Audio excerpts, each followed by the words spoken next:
Hello and welcome to SpyHards podcast, where your hosts go deep undercover into the world of spy movies to decipher which films make the knock list. But remember, this information is strictly for your ears only. I'm Agent Scott. And I'm Cam, the provocateur. And Cam, I think we're doing something slightly special, something slightly celebratory this week. That's right, we've wrapped up the Brosnan era, and I think we're going to debate, is it true that nobody did it better? Well, we're going to find out tonight. Yeah, that's right. So what we've decided to do now is when we get to the end of a Bond, when we finish his films, and maybe some other franchises as well down the road, is we're going to do a roundtable. We're going to bring in some experts. Maybe not this week, but from then on in, we'll bring in some experts. No, I kid. We're going to bring in some experts, talk about the films, break them down, compare, contrast, and try and figure out the best of the best and basically the fun bits along the way. So, without further ado, I shall introduce our guests. Firstly, hailing from the Seven Isle Hills, it is none other than Shayla Miller, who of course is the captain of #Team Brosnan on Twitter. Shayla, welcome to the show. Hello, thank you so much for having me. No, thanks for coming on. Yeah, thank you for coming on. And of course, emerging from the Cuban Ocean in a bikini, we have Tom Butler, who is an editor for Yahoo Entertainment UK and the co-host of the James Bond A to Z podcast. Tom, hello. Mojito? Yes, it's I. Thank you for having me. It's a real pleasure to be invited to talk about Pierce Brosnan with you guys and with Shayla. He is one of my favourites, and yeah, just really excited to get stuck into it. Well, I think that's how we should start this off, because mine and Cam's histories with Brosnan is long chaptered in our episodes, but I kind of want to hear from both of you about your connections to the Pierce Brosnan Bond. So why don't we start with you, Shayla? What's your connection to the Brosnan Bond? Well, it all started with, I'm going to say probably watching Mrs. Doubtfire, and I fell in love with Stu. I felt really bad for him. He's a great guy, and he didn't deserve the run by fruiting. He didn't deserve any of that. So I wanted to discover more, and I'd been playing the GoldenEye game, kind of like unknowing that it was even to do with a movie. Like, I had no idea what James Bond was. I just loved GoldenEye. So then when I watched Stu and Mrs. Doubtfire, I decided to look into more of his filmography, and so of course I found James Bond. And I actually at first wasn't sure that I liked him as Bond. I had watched Roger Moore first in Man with the Golden Gun, and I watched The World Is Not Enough next, and I thought, oh no, do I like Roger Moore more? But then of course by the end of the movie I was like, my goodness, this guy knows how to be Bond. And I've been a fan ever since. I started around, I think, 11 years old, and I loved Bond ever since. Yeah, I mean, you are the champion of Team Brosnan on Twitter. If there's a Brosnan chat, you will appear. You'll come sliding in like the tank. Yep, you got that right. Exactly. Yep, fix my tie and go. And what about you, Tom? Like many people in the UK, I grew up watching the Bond films on TV. I think very much brought up on Roger Moore and Sean Connery films, and then I don't think I ever saw any of the Daltons. I was probably too young to see them at the cinema, but I remember vividly GoldenEye coming out and it being released at that time where you're a teenage boy and there's nothing greater than James Bond at the cinema. And so really that was my introduction to Brosnan. Obviously everyone's introduction to Brosnan as Bond. I had no real concept of him beyond Bond at the time, and I think Mrs. Doubtfire came later for me, and then Lawnmower Man as well.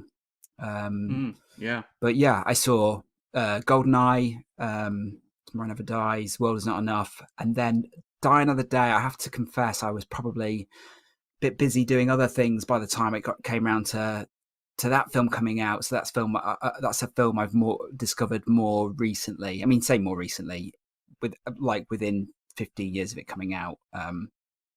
So yeah, and I'm a huge fan of his. I just think he brings something different to Bond, and something fun, I think. And I suppose before we get on, I did mention it on the intro, but you're of course the co-host of the James Bond A to Z podcast. Tell us a little bit about that as well. Yeah, so the James Bond A to Z podcast, we launched that at the start of 2021, and it is an encyclopedic look at the making of the James Bond films, specifically looking at the people who made it in front of the camera and behind. And I think I imagined that we would probably have finished the A to Z by Christmas, but we're only just getting to the letter D.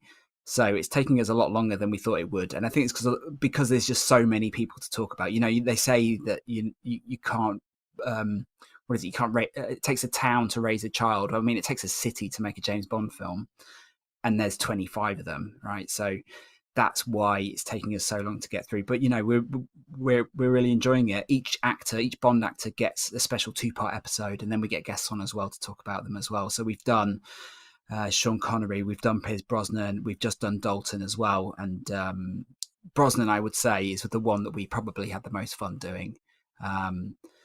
But yeah, we're slowly getting, and we've only done 3 of the films so far, I think. So now we're getting to D. We're going to power through a load of them, right? Die Another Day, Diamonds Are Forever, Doctor No. It's we're going to hit another gear now. So yeah, very excited to sort of move on from the letter C at the least.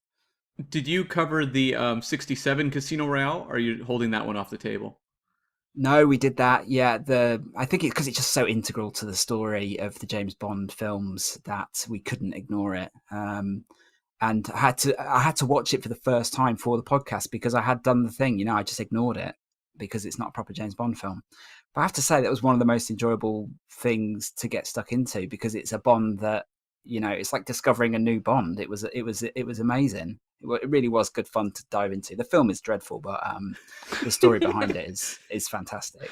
You leave David Niven alone. Well, yeah. So I suppose we'll quickly just spell it out. I basically have the same connection to the Brosnan Bond. I picked up the GoldenEye game, I think, before any of this, and then I think I ended up watching Tomorrow Never Dies first before I watched GoldenEye on home video. I didn't get to see any of those at the cinema. It was Not Enough was my first in the cinema, and I've been seeing them ever since. What about you, Cam? Yeah, for me, I became a Bond fan when I was quite young, but the idea of Bond movies being something that was in theaters and happening concurrently with my own life just was so unfamiliar because I just fell really in that era where, like it was that post License to Kill. I remember seeing License to Kill like advertising in my grocery store, probably for the video cassette release, but like then it was like several years. So I was more just rewatching the old stuff. And at that age, you regard anything that was made about 6 years before you were born as like ancient. Like these are movies that happened hundreds of years ago. So the idea of Bond being something that would happen while I was still alive was super exciting. So when, Brosnan got the job, I very much followed, in magazines like Entertainment Weekly, the hiring, the press releases, and just I remember they did a special issue maybe a week before the movie came out where they did their Bond rankings and did an extensive interview with Brosnan, and I was so hyped, and I saw all of his movies in theaters. So, yeah, it was for me, really ushered in sort of that era of me being a Bond fan who actually sees the movies on the first round with an audience. So I think what we'll do is we'll set the table and the tone for everyone listening at home. How we're going to do, we're going to bring up topics and we're going to pass it around. So I'll bring up the topics, and there's a little section later what we get to called Best, Worst, and Why, which I think is quite fun. But I want to start us off with talking about what the Brosnan Bond sort of meant to the franchise. What it actually, looking back on it, what it means. So I'll throw the question out first to Tom. Well, I think the most important thing that Brosnan did for Bond as a franchise is something that Cam just touched upon, which is, they had the 6-year gap. The series was not secure. Its future was not secure. And, even when Timothy Dalton was making License to Kill, he said this could be the last Bond film. And that was very much in the air. And so what Brosnan did when he came in, and like I said, it takes 1,000 people to make a film, but obviously you pin everything on him, like he's like the England manager of the Bond film, isn't he? He's like the guy that you all look to. And that film being such a success basically secured the future. I would argue it's the most important reboot of the James Bond series, full stop. You could talk about Daniel Craig era changing the way that Bond was made, but this really was the one that said goodbye to the old era with Cubby Broccoli and ushered in the new era of the 90s. And I think that's the most important thing that Brosnan did for Bond, was just, setting it up for another 25 years. And that's a really important thing to keep in mind with, especially GoldenEye, because for a lot of people were talking about, is Bond dead? Is this it? Mm-hmm. Are we done now? And they took a punt on a lot of the things in GoldenEye, especially the writing in the film itself. Some of the characters, some of the Bond girls are completely different to what we were used to before. And luckily they scored, because it could have been a complete failure. So credit to them. GoldenEye is an absolute success. It was a good choice, and I completely agree from my side of it. That whole idea of it could have been the end, and there could have been no Brosnan and been no more Bond, and we wouldn't all be sat here today talking about it. That I think his legacy in that sense is he saved it. I remember though at the time the reviews for GoldenEye weren't great.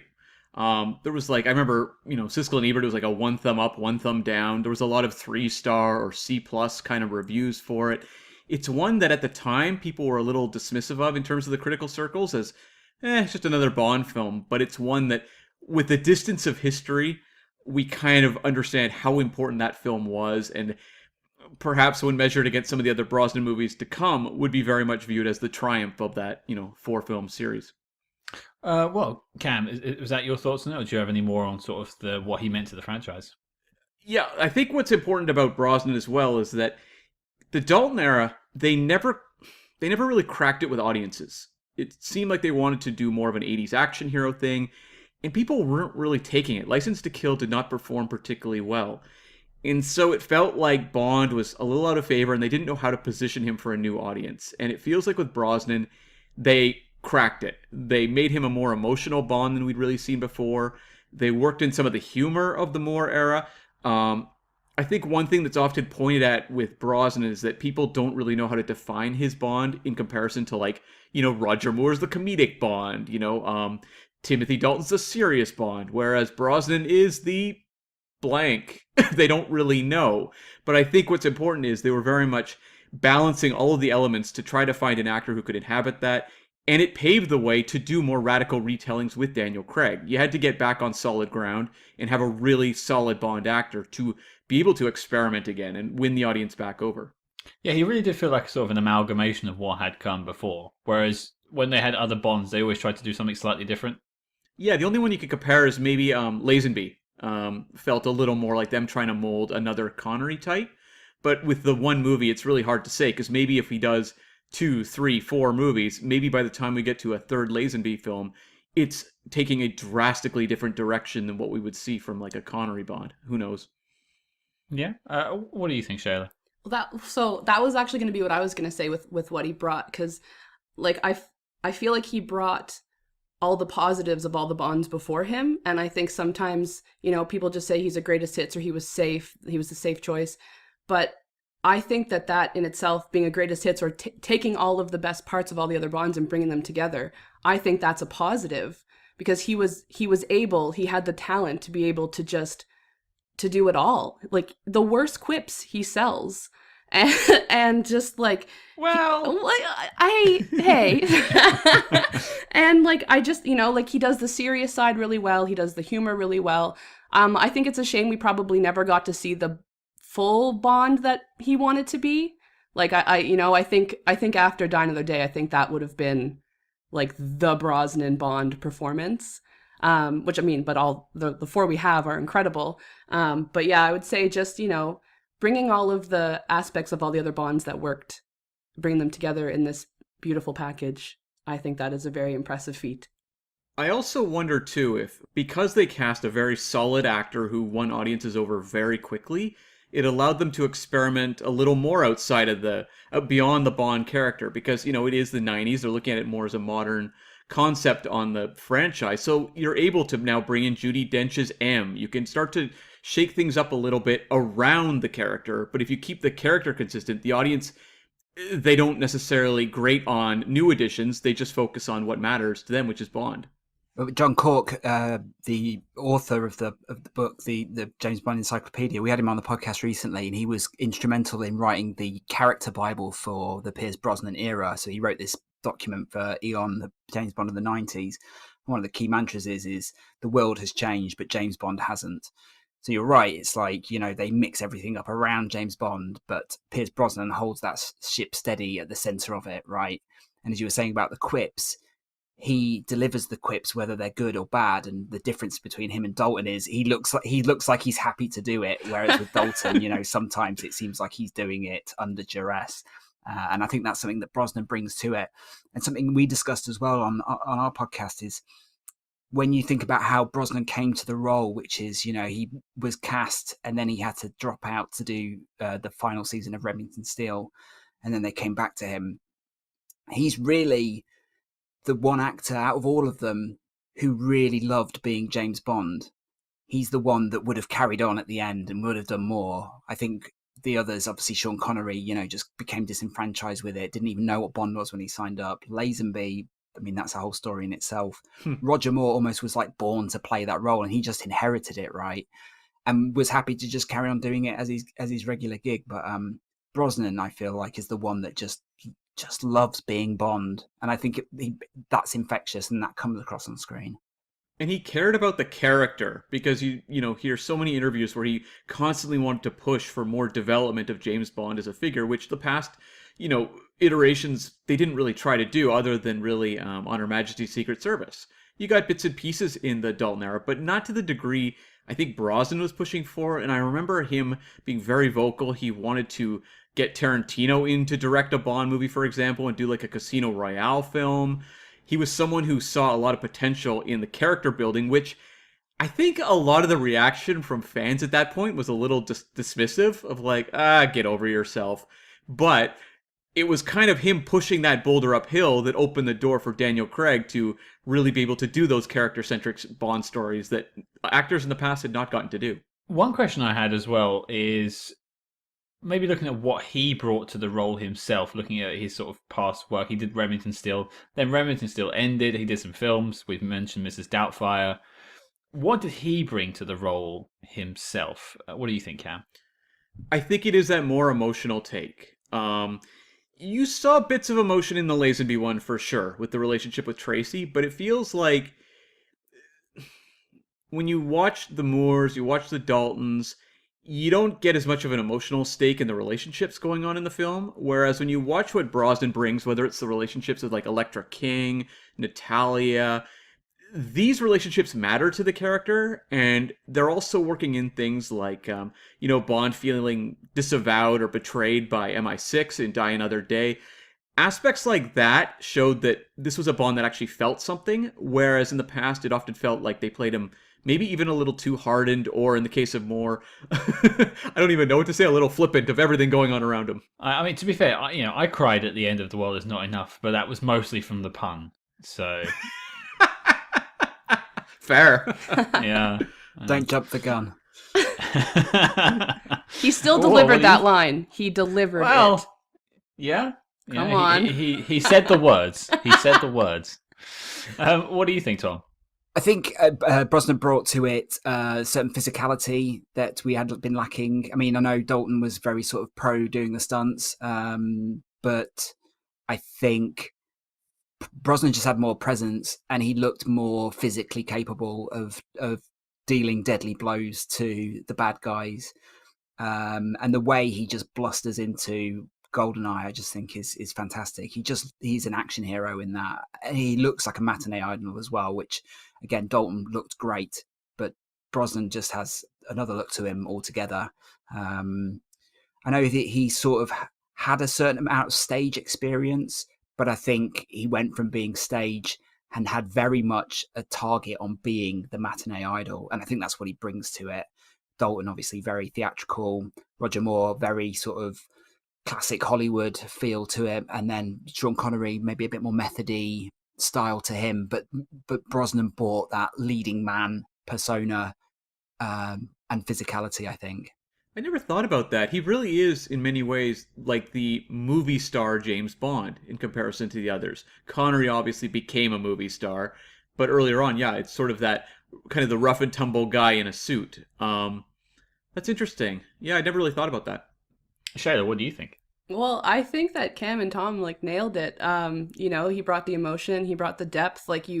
you don't get to see, like, for example, Paris Carver very long, but just the way he plays it, you want to know the story because he plays it so well that you're like, oh my gosh, wait, what happened with him in Paris?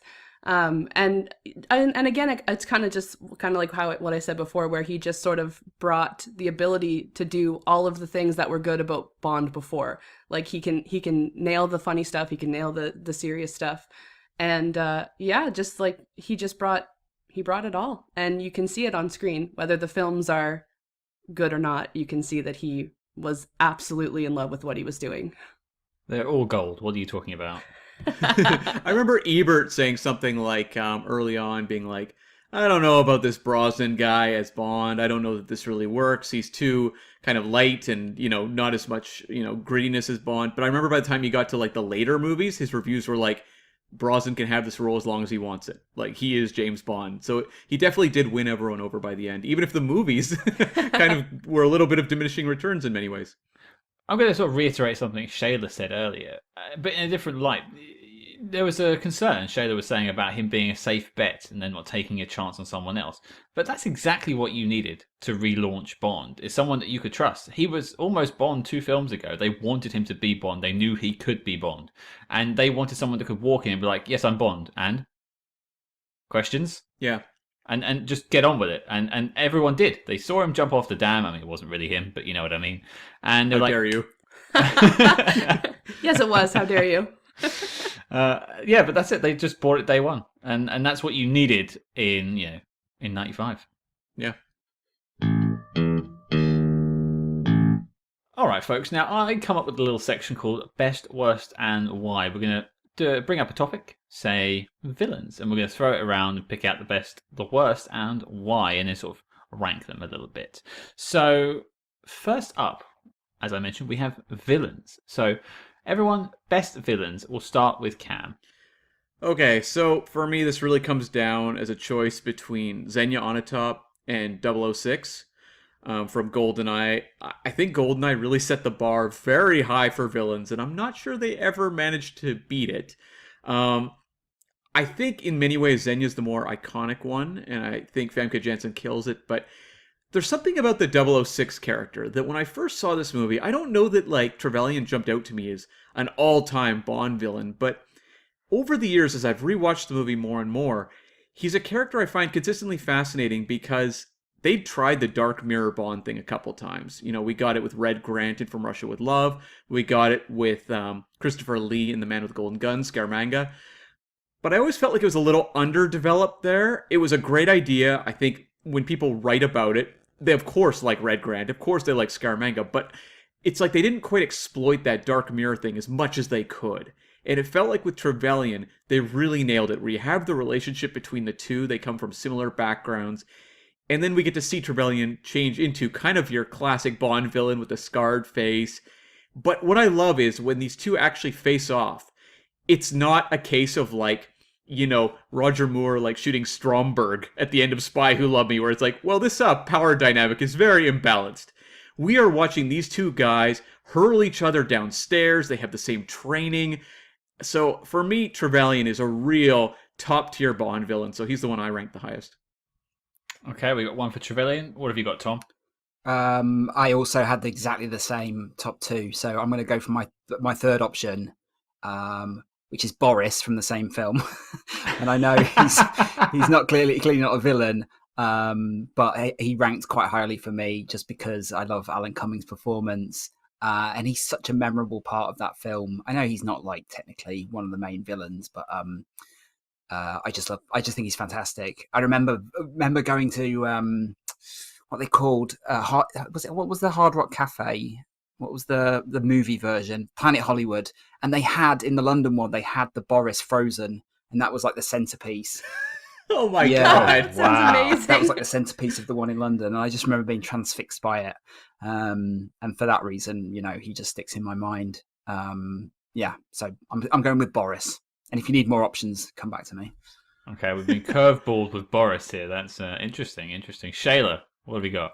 So I came into this thinking I was going to pick Trevelyan as well, because he is all the things Cam said. He is a fantastic villain. He has all the same training, But I just watched The World Is Not Enough, and I have to give it to Elektra. Because, I mean, she's the first female villain. She's so much fun. And I'm like to the point where I wanted to see her survive. I don't know how, but I wish she did. And I find too that like there's a lot of similarities between Elektra and Tracy. Like you can tell that Bond falls for her, like even before he meets her, and then you see the moment where he does in the movie, and like her outfit in the ski scene matches, kind of looks like Tracy's outfit when she rescues Bond. And Tracy and Elektra both end up dead as a result of Bond's actions. And so, but she to me is just perfect. She's beautiful. She's cunning. She almost kills Bond. Like is that the closest he's ever come? Like I know we've got like the Goldfinger laser, but is that the scaredest Bond has ever been for his life? I don't know. The only one that pops to mind for me is when he's in the burning casket in Diamonds Are Forever. Oh, yes. And then they let him out. Like, I feel like he would not have gotten out if they had not brought him out. Agreed. So that's the only one. But that one's also not as character-driven as, like, the Elektra scenes. I'm not really holding up the casket scene as an all-timer villain plot against Bond there. The Casino Royale torture scene, I think he comes close to it there, right? And also the poison scene in Casino Royale. They have to literally restart his heart. But no, I think that's... Elektra King was next on my list after Boris. So good choice. I am going to pick someone else's pick, so that person will be the winner. And those of us that can see me in this call, I danced when that person made the pick. So it's Elektra King. And it has to be Elektra King. I completely agree with you, Cam. I love the dark mirror element. Good dancing. I like it. I love the dark mirror element, and it's great. But Elektra King had him on the ropes. She was the kryptonite if he was Superman. And that's exactly it. Now, the dark mirror might have won. Maybe. But he never really had Bond on the ropes particularly. Whereas Elektra King was a few moves away from winning. You know, one last screw. Sure, and she's also the most groundbreaking character in terms of the villains in the Brosnan era. It's the one that I'd like to say that there was a ripple effect, but there really hasn't been since. We'll see. We'll see, I guess, in the future if that changes. But I would like to see more characters like Elektra, because I think there's a level of psychological realism to that character that's really interesting as well. And that scene where she's like giggling and running up the stairs from Bond, like... one of her all-time great villain moments, where you just see this is someone who does not view Bond as a threat, just as like a pawn in a game. Seriously, she's so sure. She's so sure that that he will not hurt her. But Yeah. She does not think he'll pull that trigger. nope, no. And it just makes it all the more incredible. I remember being shocked in the theater when that happened. I remember the audience being visibly kind of like, whoa, like, yeah, we're used to seeing him, like, kill Trevelyan 7 times over at the end of the previous movie, or, you know, the Xenia scene, she does die, but it's in some ways by circumstance of him shooting a helicopter down, whereas actually seeing him shoot Elektra, like, point blank, was genuinely surprising. You'd think in other Bonds that he would just, like, whack her in the head with the butt of the gun or something like that and knock her out instead of killing her in cold blood, more or less. Yeah. Yeah. So that looks like Elektra King's winning the best villain, but what about the worst? Cam? So, I actually think the Brosnan era is very strong on villains. I don't think there's a lot of low points or really forgettable ones. Like, in the Moore, there's a couple that you're just like, this guy's barely a character. Whereas, Brosnan, for the worst, I have to pick Zhao, the henchman from Die Another Day, played by Rick Yoon. I like Rick Yoon. I think he's imposing in the movie, but... this character has, like, 2 strikes against him. One, the whole, like, here's a guy who's, like, a mutant who was going through genetics to become a white guy and wound up in the middle. Like, ugh, problematic right there. That's awkward. And then we throw in the diamonds in the face. I love a good disfigured henchman gimmick, but, like, the diamonds on the face is not scary. So it's like you have 2 really unfortunate elements being saddled onto this character. And look, I think you could have overcome it if you made him a compelling henchman. You know, Xenia's genuinely compelling. But he's kind of just a generic heavy in a movie where his only gimmicks are, one is silly and the other's problematic. So I gotta go with Zhao. And why did they keep the diamonds in when they captured him? They're on surface level. Just tweeze them out. I have no idea. It's like they came up with the idea of a guy with diamonds in his face, but also couldn't justify it in a logical way. So they're like, I don't know. They're just there. We'll just keep them. MI6 is just like, yeah, whatever, let them have them. They look neat. Sure. They look neat. This is the same film where they said, "Oh, we wrote in the invisible car as a joke." Like, True. I don't know that. I can't save Die Another Day, but yeah, maybe Tom can. Tom, what have you got? Well, I've also gone for Die Another Day. Colonel Tan Sun Moon / Gustav Graves. I love both characters actually, and that's the irony. I actually think both characters are interesting in their own ways, but making them the same person, spoilers, but it's just so problematic and misjudged and silly that it just they both give it their all, fair play to them, but I just don't think it works as an overall concept. So other notable mentions for me, Mr. Bullion in just for his stupid name and just sheer lack of presence, but yeah, Gustav Graves / Colonel Moon for me. Shayla? Exactly the same as Tom, Colonel Moon and Gustav Graves, and not because I don't like them, I do. And like Cam said, I agree. Brosnan's era did have really strong villains, and I'm only picking him because, well, I can't pick Elektra because she's my favorite, and Trevelyan and Carver are just so much fun. I mean, but Gustav Graves is fun as well. I kind of wish that there was 2 movies and they were just different characters, like Colonel Moon and Gustav, like, because they're both amazing in their own right, and I appreciated Toby Stephens' approach to Gustav Graves, like being so over the top, and it just reminds me anyway of like the Moore era with the big over the top villains. But if I had to pick a worst, it would be Gustav and Colonel Moon. He starts off so cool, like kicking that bag with the dude in it. You're like, okay, all right, I like this dude, and then he becomes Toby Stephens. Yeah. I like Toby Stephens though. Like, he takes every line and does it so hammy. That's why, like, for me, I couldn't put him as the worst, because he's one of the elements of the movie that keeps me awake through a lot of the boring sections of Die Another Day, because every line he is just chewing it over, like spitting it out and then biting it into it again and chewing it again. Like, he's just constantly milking every line for everything it's worth. So when he's like, "You'll never kill my dreams," like, lines like that are incredible. And you give that to an actor who's not going to have fun with them, and I'd be bored. But he delivers in a completely absurd character. I agree. I'm only picking him because I just wanted to pick one of the main villains. But Yeah, he was so much fun. There has to be a worst. Well, I'm sorry, Cam, but it's time to witness the rising of your son. Or the fall, I guess. Oh, yeah, potentially. I'm strapping on my Nintendo Power Glove, and I'm also picking none other than Gustav Graves. He's just so abysmal. I'm sorry. He's funny, like, it's funny to look at in kind of like a what is this nonsense kind of way, but the whole film doesn't have a good villain, which is a shame. Even like Carver gets a lot of stick for being kind of not menacing or anything like that, but he's kind of interesting. He's really good at typing, like he's got that going for him. But yeah, Gustav Graves is just, apart from maybe being a good fencer. If they kept the martial arts spin, that would have been kind of cool. But he seemed to have lost that in the changeover. Gene therapy will do that to you. Yeah, True. It's just kind of like the pompous, millionaire guy. There's nothing on the page. Like, in terms of what Toby Stephens has to play, it's a character that like feels like he was even a bad idea in 2002.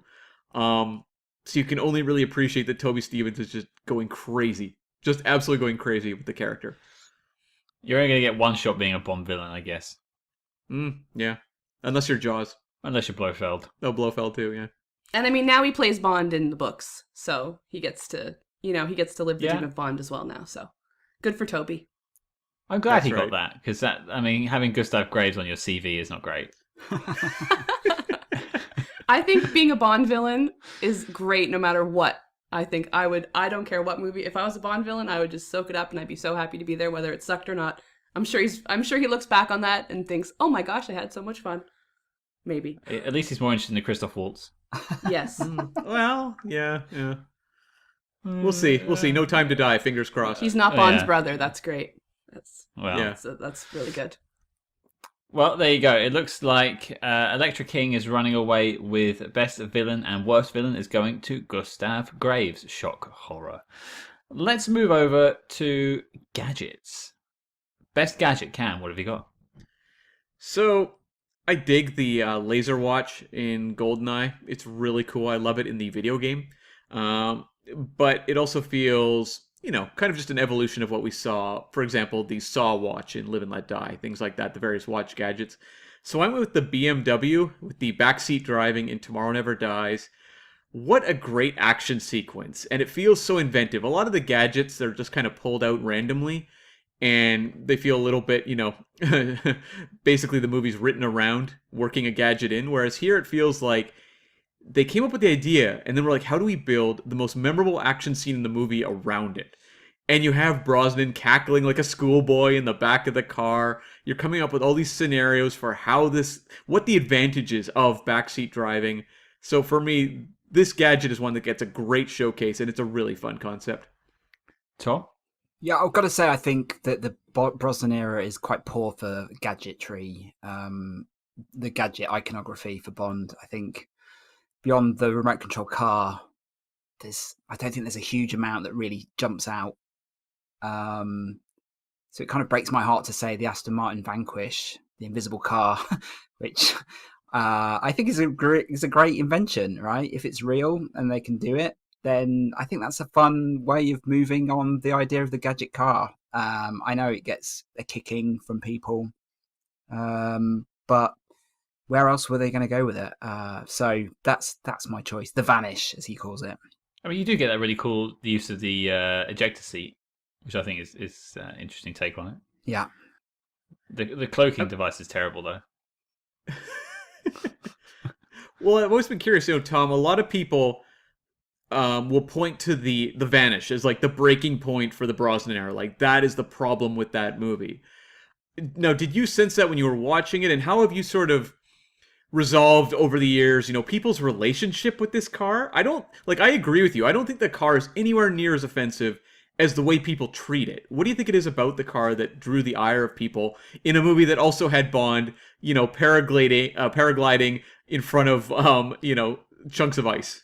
Yeah, I mean, that's a much more egregious sequence in the film for me because it's so CGI heavy. But I think, I think it was a step too far. And I think even the Barbara Broccoli and Michael G. Wilson said it was a step too far. But it was based on real technology that was available at the time, or at least was in development at the time. But it does become the shorthand for, and I think you said it on your discussion about the film, it's a middling film. But it's hard to pin your finger on like exactly what it is, and so you can just say, it's got an invisible car in it, and that becomes like the focal point of the ire. But I don't know.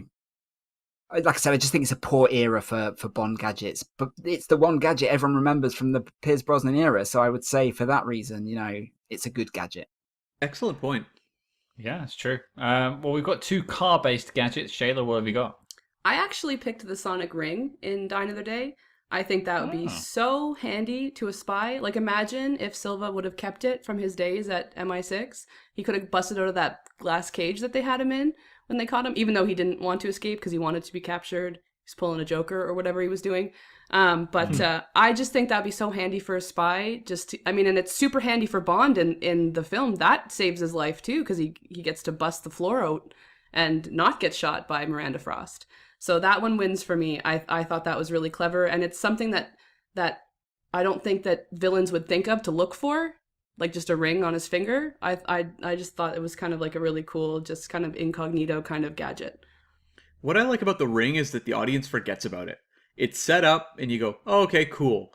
And then he pulls it out later, and you're like, oh, of course, the ring. Like, I like the gadgets that can kind of work in a little more subtly. And, I picked the BMW, which was not subtle at all, but I do like the ring one.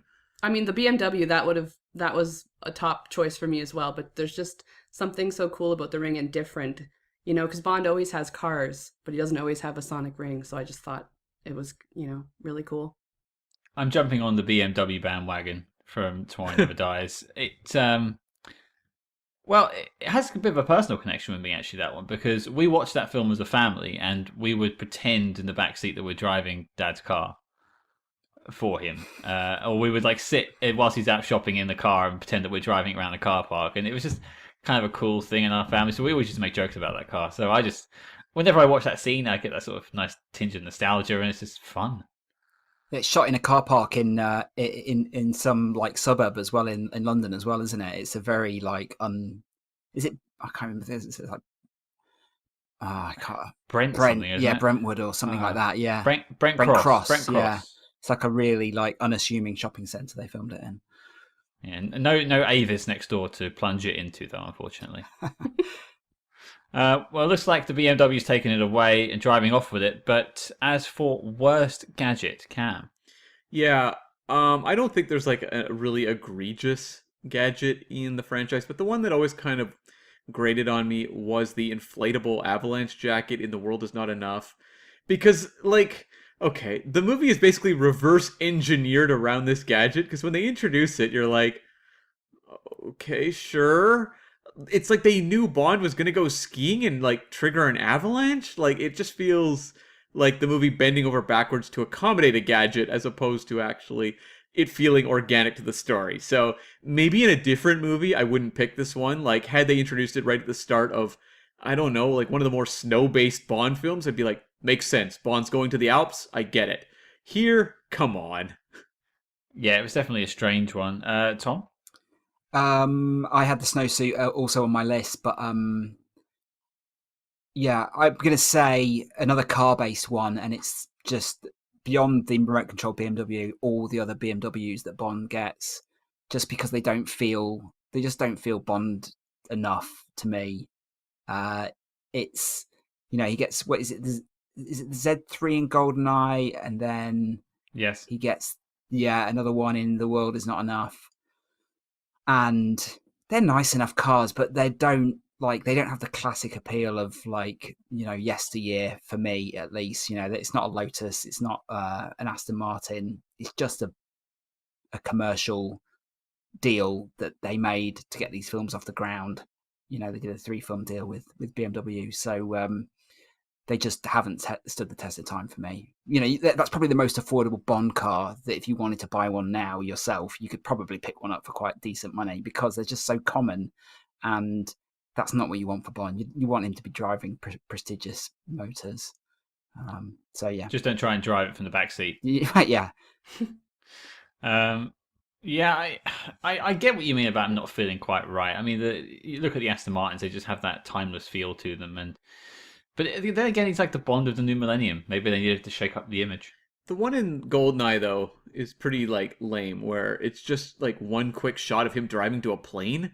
Like, whatever. That's what I was going to say. Like, the car in GoldenEye and the car in The World's Not Enough, they don't really get to be showcased the same as, like, Tomorrow Never Dies. Like, the one in The World's Not Enough, like, shoots a missile and then gets sawed in half. And Jack Wade gets to enjoy the other one in GoldenEye, so you don't really get to see what they were capable of, so they're not really that exciting. True. Yeah. Okay, Shayla, what have you got? I also picked the snow jacket in The World Is Not Enough, just for the fact that they didn't know that he was going to be skiing. I think they even demonstrate the jacket for him before he's even on the mission, because he's still not cleared by medical. But I do think it's a very handy thing to have. James Bond as a spy does ski a lot. Just the fact that no one knew he was going to be going skiing and he had it with him, it does kind of feel like they just kind of threw it in there because they wanted to throw an avalanche in and have a cool gadget kind of thing. I'll use Tom's word from earlier. It's egregious. It has one good element, which is the electric claustrophobia moment. Absolutely. In the jacket, but we had to bend over real backwards to get there. Yeah. Well, I see, because the way it looks like to me, it's not really an avalanche. It's like it was like a frozen cavern that they fall into. So it that whole thing kind of like made sense to me. Like he had a bit of time to sort of, get the whole bubble around him. But yeah, no, why did he have it with him? He didn't know he was going to go surveying the pipeline.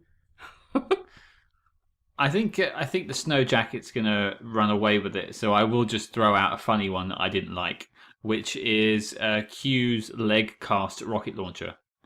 Because that is such a specific thing to be like, hey, we need you to fake having a broken leg so we can hide this rocket launcher to sneak you in on a wheelchair somewhere. That's a lot of steps. But don't you think he just made that for fun? Like, don't you feel like Q just like plays pranks? Like he had that coach in Live and Let Die that he got that guy to sit on, then he got sucked into the coach. I just figured the leg thing was just like a fun practical joke. He'd be like, "Oh no, I broke my leg." Jokes, pff, you know. Same with the phone booth in GoldenEye. Q branch initiation. So I always just thought maybe they were like some fun gadgets that he just makes up on MI6's time when he's bored. It's true. Like there's the like hypnosis rope or something in Octopussy where when you play like the flute, it starts climbing up in a straight line out of the basket and whatever. Yeah. Like there's a lot of stupid gadgets. I mean, I think when we do the Moore era in particular, we're going to have some real ones to point to as worst gadgets. So it looks like the BMW from Tomorrow Never Dies takes best, and worst goes to the snow jacket from The World Is Not Enough.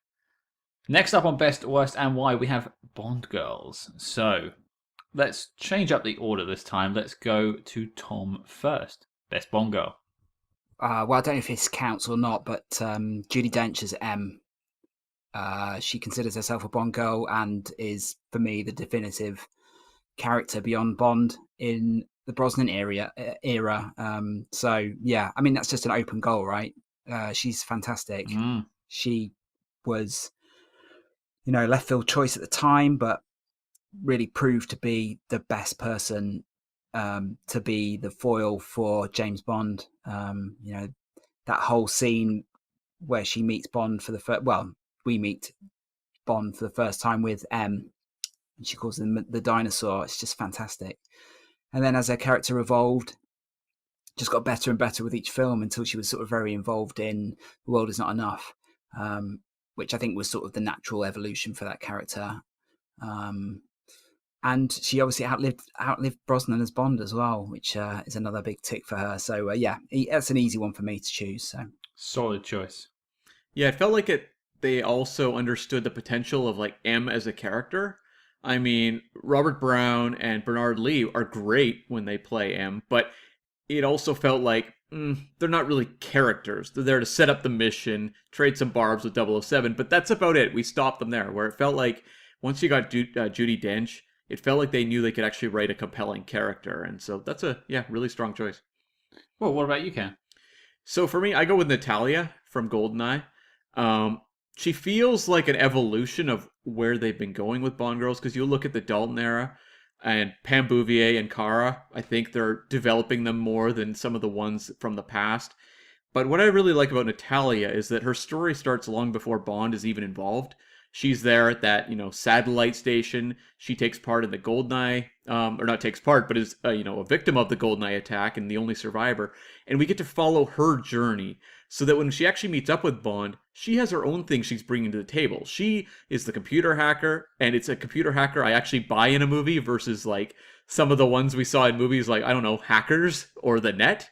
Things like that where you kind of like roll your eyes at 90s versions of computer hacking. Natalia comes Jurassic across Park hackers. Yeah, there we go. Yeah, Jurassic that's Park. The worst example. Yeah, that's the worst example. The 90s were not a good time for computer hacking, but she's one I buy, and I really like how much she brings just as a personality to the character, and also is willing to call Bond out on things that a lot of the Bond female leads did not do. Like they didn't point out the flaws of him as a character, and so that's why I go with Natalia. Both solid choices. It's making me rethink mine. So I'm going to put Shayla up first, and I'm going to mull. Well, I definitely pick Natalia as well, because I like the angle too that she's a civilian thrown into like an impossible situation, and she shines. Like she absolutely takes ownership of her situation, and she crushes it. And I love too that, like Cam was saying, how she has a separate mission to Bond, but they complement each other. They come together, and it's very complimenting. And of course, she's beautiful inside and out, and she does call Bond out on his on what he's doing. And I just think she was.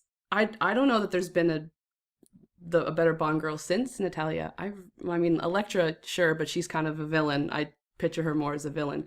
I just think Natalia was such a perfectly well-written character, and she's really, really incredible.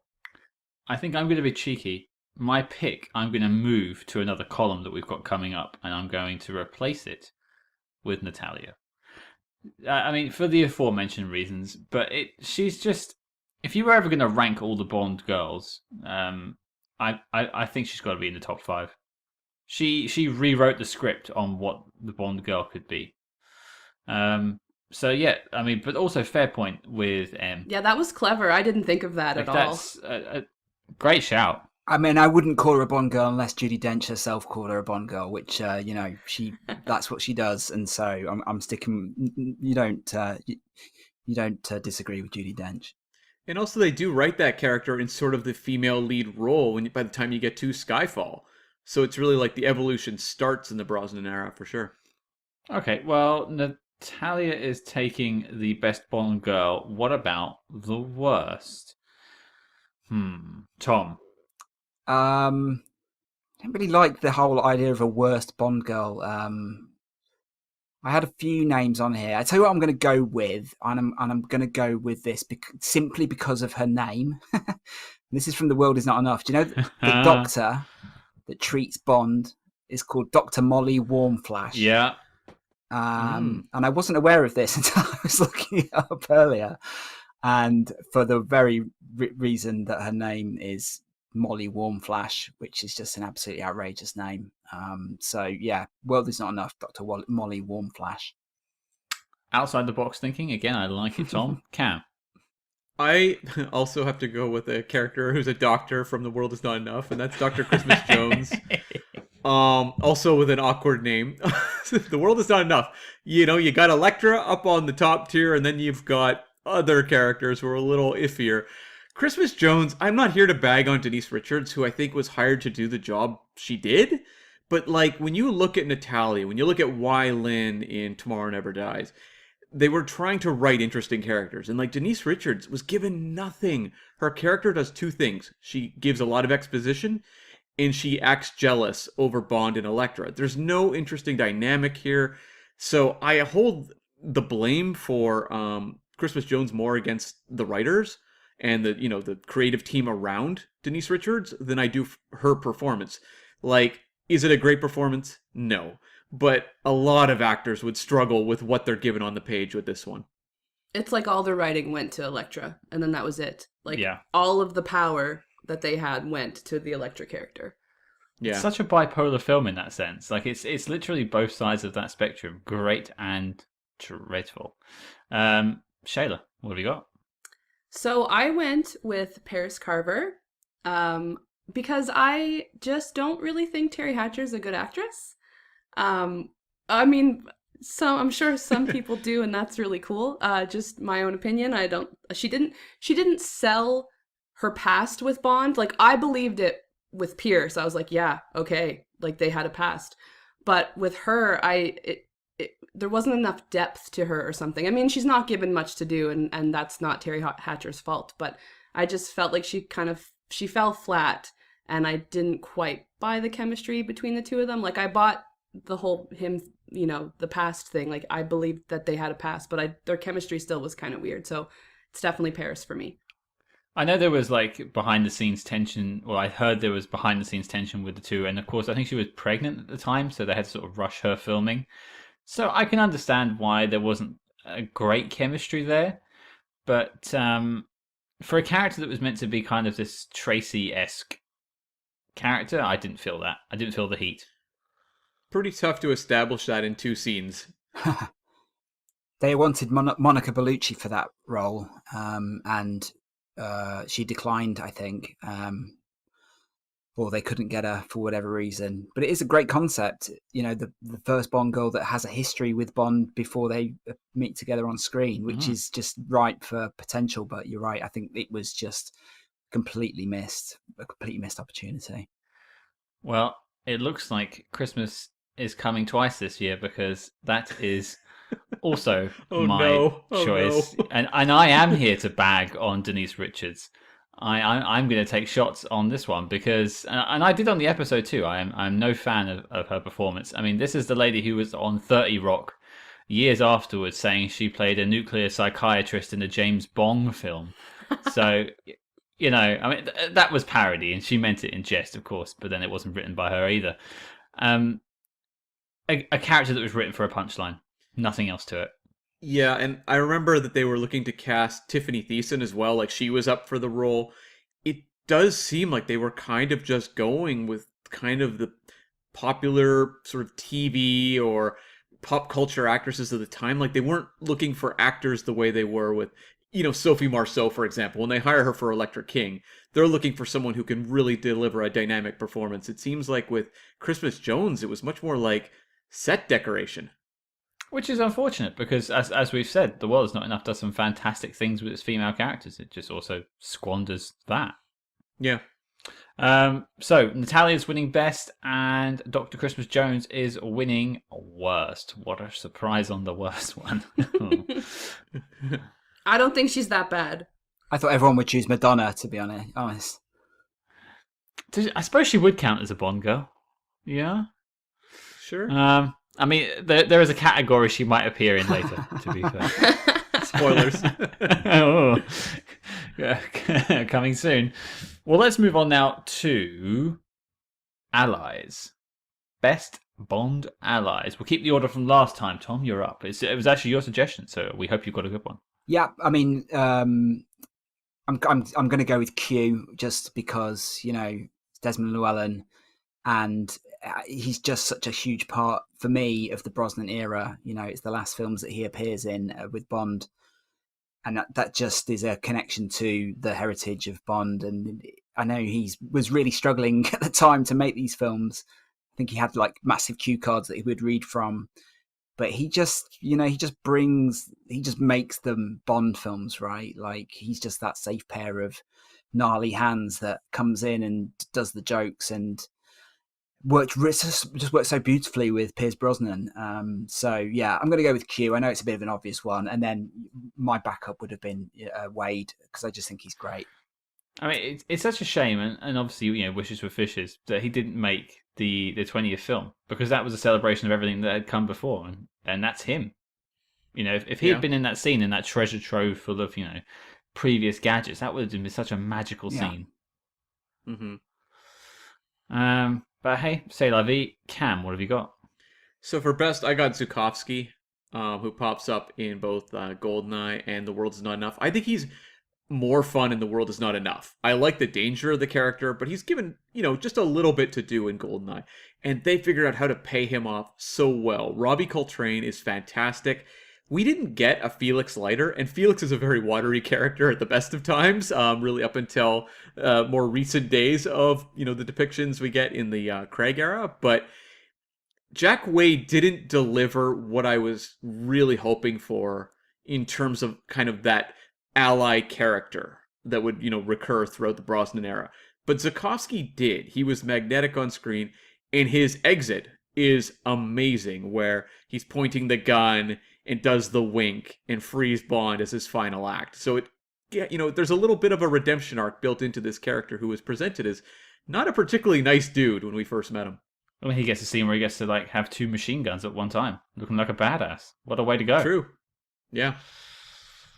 Solid choice, Shayla. What have you got? I also went with Zukovsky because he literally saves Bond's life. Like Bond would have died in that room in Maiden's Tower had he not come in with his cool cane gun. And I love too how they start off kind of more prickly, like in GoldenEye. He tries to shoot his leg and to make it even. But so I think it's cool that he overcame his dislike for Bond for doing that to him and then becomes such a great ally and a lot of help. So, but Q was a good one too. I wish I would have thought of, Q's so obvious I didn't think of him, but I love him too. Well, it's nice to know that Hagrid saved James Bond's life.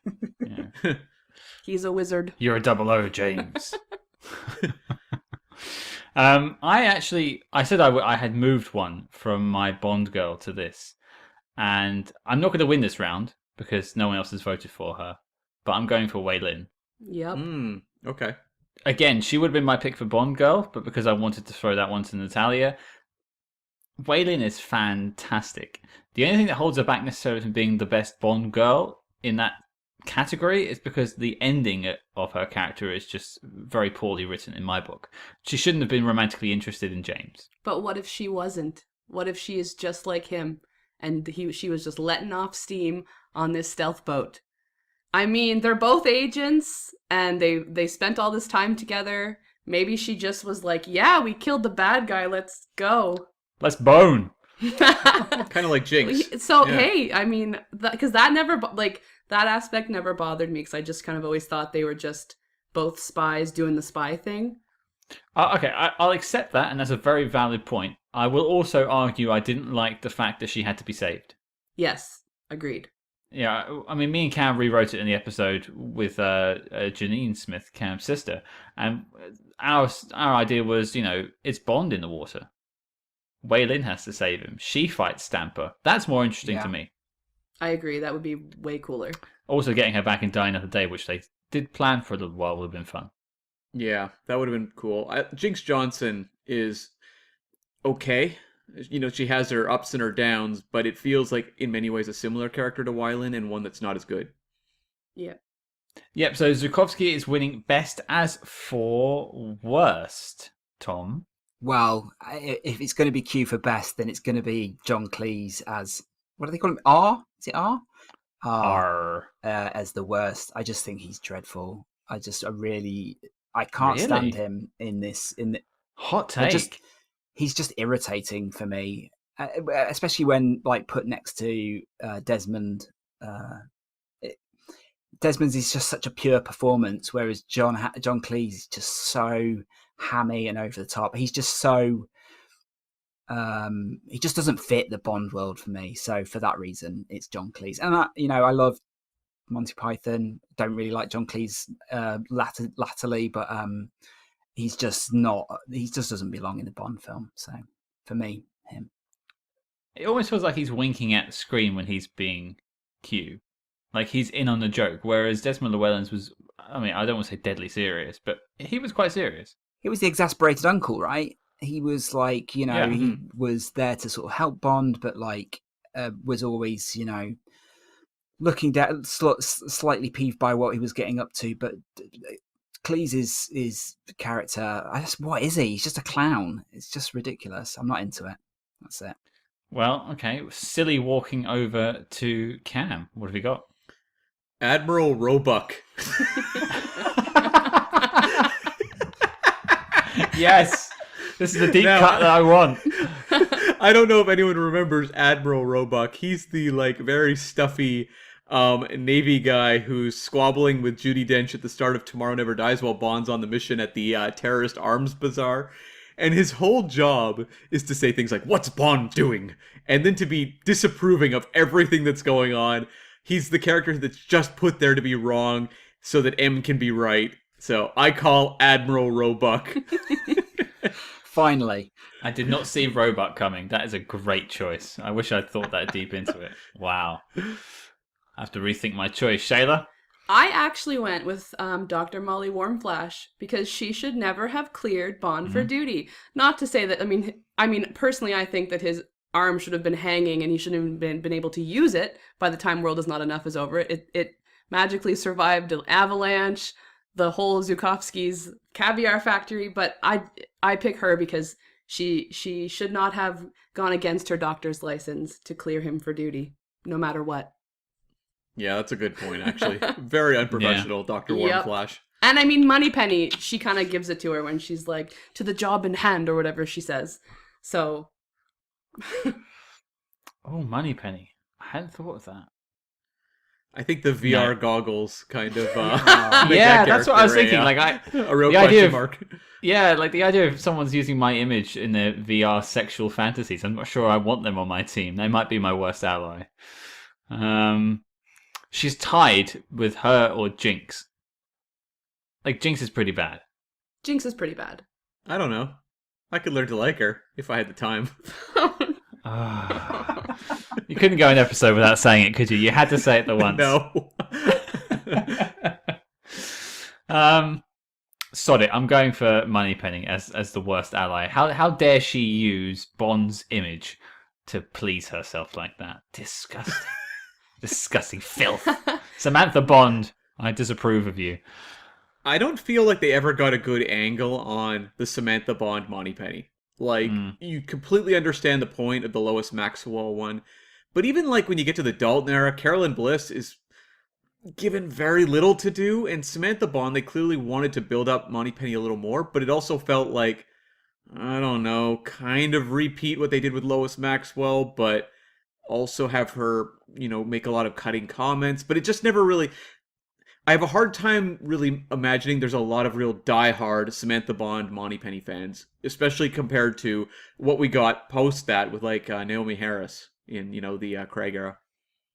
Don't ask. Don't tell. Don't tell. Okay, so for allies, the best is Sukovsky, and the worst. Did we have a consensus, guys? No. Was there two No. of the So same? I had Wow. Warm Flash in my worst Bond girl, so I think maybe Warm Flash should get it.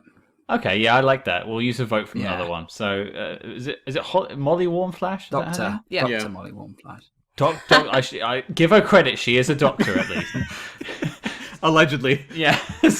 Yeah. But what have we got next? Let's mosey on over to set pieces. Cam, favorite set piece?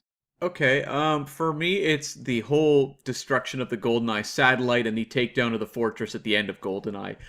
This sequence has so many cool things going on, whether it's Natalia furiously typing, whether you've got Boris screaming at a computer and shaking it back and forth as the satellite burns up, plus the whole, Bond versus Trevelyan fistfight and the way they're cross-cutting between these things. It's like the only time in the whole movie the score is actually good, as it's kind of this building score of like, we're building to the big fireworks at the end, and come on, it ends with the entire station being dropped on top of Trevelyan. Incredible. It's my, a lot of the Bond films of the past would close with these big one army versus another kind of battles, and that's something that the Brosnan era didn't really replicate, but this one feels epic on that sort of level. So that's my favorite. Shayla. That's also my favorite. Just because the whole cradle just looks incredible, like as a set piece that is gorgeous. I'm sad it's no longer, standing anymore. They tore it down. But I mean, Bond and Trevelyan are perfect opponents. You can see in the fight scene that you can see their similar training. They're having a hard time one-upping each other. And then, of course, like Cam said, with the frantic typing and Boris freaking out because the satellite's not going how it should, and just that whole scene is just, it's so tense, and for a moment you're not sure what's going to happen, and I just think that it was just so thrilling. So that one gets my vote for sure. Tom? Well, for the sake of not picking a left field choice, I'm just going to stick with my original choice, which was the GoldenEye finale. For the sake of being on the winning side for once, it's just fantastic. I mean, it's just a masterpiece in filmmaking, really, when you think about how they made it. And they had the sets at Leavesden. They will have the sets. The dish itself is in, is it, I can't remember, Puerto Rico somewhere, or I can't remember. I think so. Location shoot there, miniature work, and you've got like all the different, like you say, all the different plots running at the same time, followed by one of the best fist fights in the Bond history between Alec and Bond, and just that final killer line, for England, James, no, for me, and then he drops him, and it's just such a great moment. So that film for me, I think GoldenEye it's just a rollicking ride from start to finish. You could have the opening scene, I think, equally on a level pegging with the finale, just because of the way it sets everything up. But I'm going to stick with the finale of GoldenEye. Martin Campbell is like so fantastic as an action director, and one who I think we've really come to appreciate in the years since. And crazy to think this was a cheap Bond film as well. They had a lower budget than many of the other films around it, especially much lower than Tomorrow Never Dies, and possibly Living Daylights, which seems crazy. But it was a cheap Bond film to make, but he put every single penny on the screen, right? It was incredible, an incredible achievement. And did you guys ever see photos of behind the scenes of the very final cradle fight when Trevelyan and Bond are down on that little disc? Like Brosnan's actually standing and and Sean Bean is just like kind of being held in a position, but like Brosnan has footing on the ground, and I just like it's so cool to watch it now and think that, because I would never think that, but and I think it's such a clever, cool way that they accomplished that, and like it's just so cool to see him with his foot on the ground. You're like, what? No, you're in the air. Well, this might be our first full house, because I am also choosing the dish fight. Anything that has like a rag doll being chucked off of something in any film has my vote. There is a brief scene of Trevelyan kind of it's not actually a person, it's like one of those little rag doll crash test dummies, and they always get a laugh out of me. So, yeah, it's got to be the dish fight in GoldenEye. He breaks his leg in like 18 places. Like when you watch him fall, that leg, woof, that's gone. It's like paste. Yeah. That level's also a nightmare in the 00 mode on the GoldenEye video game, but very well replicated. Yep. Pivoting over then, worst Cam. This one is so easy. It's the whole paragliding in front of the tidal wave of ice in Die Another Day. You can also throw in the rocket car outrunning the sunbeam. You can throw in the car hanging over the cliff. That trifecta of CG horrors is just brutal. And even though we're not naming some of the sequences, like say the takedown of the stealth boat in Tomorrow Never Dies, for example, as a best one, they're all really effective as practical action. Like they all work. You may not hold them at the best, but they're really effective. There's nothing effective about any of this paragliding stuff. It looks awful. My father actually rewatched the movie Die Another Day just the other night in advance of our episode, Scott, and he was just like, that looks awful. Like, it looks so tacky now. And yeah, it didn't look great then. I remember my friend complaining about it even at the time, and it is just aged the worst of maybe any effects shot in any of the Bond films. It's really up there.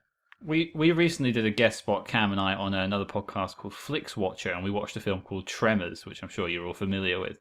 And we spent a lot of time talking about practical effects and how they just seem to age beautifully. And it's actually crazy to think that a film that came out in 2002 looks older than Dr. No. Yeah. What about you, Tom? It's on my list as well, the windsurfing, the ice tsunami. It's just... yeah, just dreadful. It just looks bad. And I think everyone involved has disowned it. I think, I know Vic Armstrong, who did a lot of the practical stunts on that film, was very disappointed that they went very CGI with that. There are some practical parts to it. I think there are pictures of Brosnan hanging from something with the board underneath him. But yeah, it just looks dreadful. So for that, you've got my vote as well. Shayla, are you keeping us on ice? I am absolutely keeping us on ice. Because it is just awful. And I remember, I was 12 years old when I went to go see Die Another Day in theaters. And I just remember telling my mom how mad I was when that scene was happening. I was like, Mom, they never do this. Bond always does stunts for real. This is so maddening. And for that reason, for just hurting 12-year-old Shayla, that one definitely gets the worst. Well, for that very reason, I have to pick the same. How dare they offend 12-year-old Shayla? Right? It's the worst thing you could ever do. No, but seriously, that is... Actually, I'm going to use Tom's word again. It's egregious. It's egregious. It is. It is dreadful and offensive. And, the film's not great, but that really is the albatross around its neck. And it's never going to look good. It's never going to age well. It's always going to look like garbage. Yeah. It's a shame. It's like when you watch the special editions of Star Wars as well, when you're watching that and then you see the inserts that George Lucas put in 97 or whatever it was. They just stick out so badly, and they just make that film look worse than a film that was 20 years older than it. It just doesn't make any sense. And you can see where they're trying to push the boundaries. They're trying to work at the cutting edge of technology, but it just didn't work. And there's a lot of films around that time where the CG is just unwatchable. The Mummy films spring to mind as well. The Scorpion King. The CGI. The Scorpion King. Yeah. That is rough. Really, really takes you out of the experience. Yeah. I always Yeah. think of Mortal Kombat Annihilation or Spawn as well. Those were unbelievable. Well, it's two, clear runs. We've swept the board with these. So the GoldenEye dish is the best, and the tsunami surfing, as it's been come to known as, is the worst. Yeah, I don't think many people will at us about those ones. No. No. Moving on, we have quip time. So best, worst, and why on the quips. Now I want this done in the character of the person. Oof. I want the voices. If you can muster it. Let's go for Cam. No more foreplay. There we go. That's my horrible British accent. Embarrassing. Atrocious. What was that? That was my Kevin Costner British accent. Yes. So this line delivered to Xenia in the bath scene in GoldenEye is awesome. It shows kind of the deadly edge of Bond, but I remember it the most because of the trailers, the way the music would build, and then you'd get that line, and then the da-na-na-na-na, and it was just like, hell yeah, devil horns in the air, Bond is back, baby. So I go with this line. Okay. That might be the worst British accent I have ever heard. And let's be fair, guys. He speaks to me for at least 5 hours every week. So he hears a British guy every week. So I don't know how he's messed that up. I cannot do accents to save my life at all. I've never been able to. I'm really interested to hear your worst one now, especially if it's another accent. All right, let's see if you can save us, Tom. Why don't we go to Shayla first? I feel like she never gets the chance to go and get the best ones in. Okay, all right. He's changing the order. Tom's playing his veto card. Shayla, you're up. I don't know any doctor jokes. I don't know any doctor jokes. I think that's so funny in The World Is Not Enough because it's more of like a clever quip. Like it's not Christmas only comes once a year, whatever. It's like I thought it was like a really smart quip and it doesn't make you roll your eyes. So I don't know any doctor jokes. Okay, very respectable one, and not a bad accent, unlike Cam. Oh, thank you. Thank you. Well, I think I'm going to mess Tom around completely. I'm going to go next. He's going to go last now, thanks to me. My one's always a bit of maybe not everyone's favourite, but it never fails to make me laugh, and I haven't got to put on an accent, fortunately, and it's simply, they'll print anything these days. I love that one. That's so good. Wait, was that your Bond accent? Yeah. Well, it's like an amalgamation of all the Bonds. I could do a Sean Connery pretty well, but he didn't say that line. But pretend you did. Yeah. Say it as Connery right now. They'll print anything these days. Yes! Yeah, that'll work, yeah. Yeah, when we do, like, Connery quips, I can, like, totally fake my way through those. But if you're asking me to imitate Pierce Brosnan, forget it. I mean, his accent's already... What does he sound like? Well, his accent is all over the place. Okay, Tom. Come on then.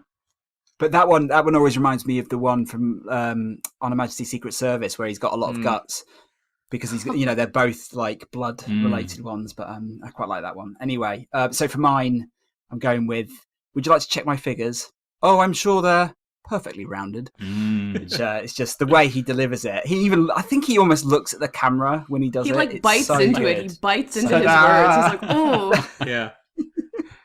Nailed it. It's like he knows he's doing it. He just loves it. Yeah, so that's for me. No consensus on that one, but to be fair, they were all hits. Let's go for the worst. We had Cam first. Take it away. So my runner-up is Renard's, "Welcome to our nuclear family." Like, that one is brutal. But Pierce Brosnan's given a lot of bad ones, and there's one I feel like he just dies with.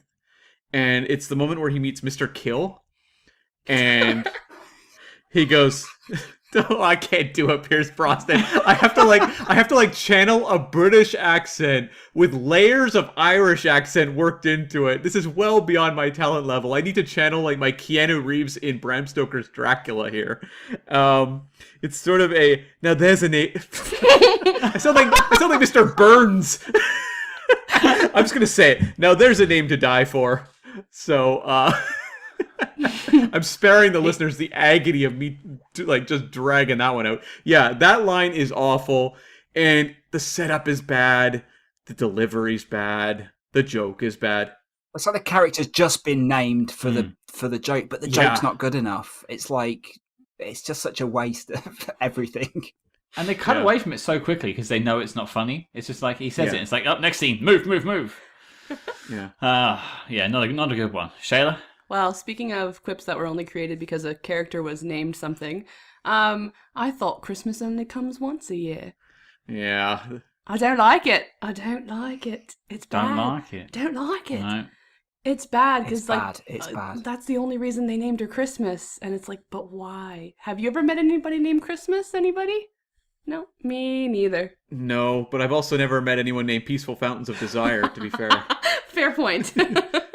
Yeah. That could be more of a work name though. Like that might not be her real name, maybe. Sure. Professional name. Yeah. Well, here's the question, though. You pick that Christmas line from The End of World Is Not Enough. Is that the best remembered Brosnan quip? I think it might be. I think it might be. Yeah, Yeah. that's kind of concerning, isn't it? Like, that's a It's hell of a a legacy. shame because he had good ones, and that's not one that should be remembered for his run. No. But that's one that is The other one might be the For England James, No For Me. true. That does get sort of memed quite a lot. Okay. Now my one has like a setup line, so I'm gonna have to try and read that in someone else's voice, and then read it in the other guy's voice for the actual line itself. So, what do predators do at night? They feast like there's no tomorrow. What was that line? What was that? That entire scene's insane. But, even the bird watching bit at the beginning, or like ornithologist, that's a mouthful. Oh, it's pure cringe. That scene may be my favorite scene in the entire movie because it is such a fascinating study of actors being given unspeakable dialogue and delivering it with like an amount of enthusiasm that goes far beyond what the paycheck demanded. Mojito? And it almost kind of feels like, because where I just rewatched Die Another Day actually, and I found the dialogue very good up to that scene, where it almost feels like the writers, if I may say this on air, it feels like they started writing with the other head as soon as Halle Berry came on screen. Because it just, like, the dialogue was good up to the scene. She arrives, and then it's just abysmal. I don't know who was writing this movie. Oh my gosh. Or it's like they were there for the shooting of her emerging from the ocean moment. Then they were like, "Quick, can you write some dialogue?" And they were just like, "Boo!" Exactly. Like it's shocking how much the film decreases once that scene happens. After Mojito, It's Tom, finish us off.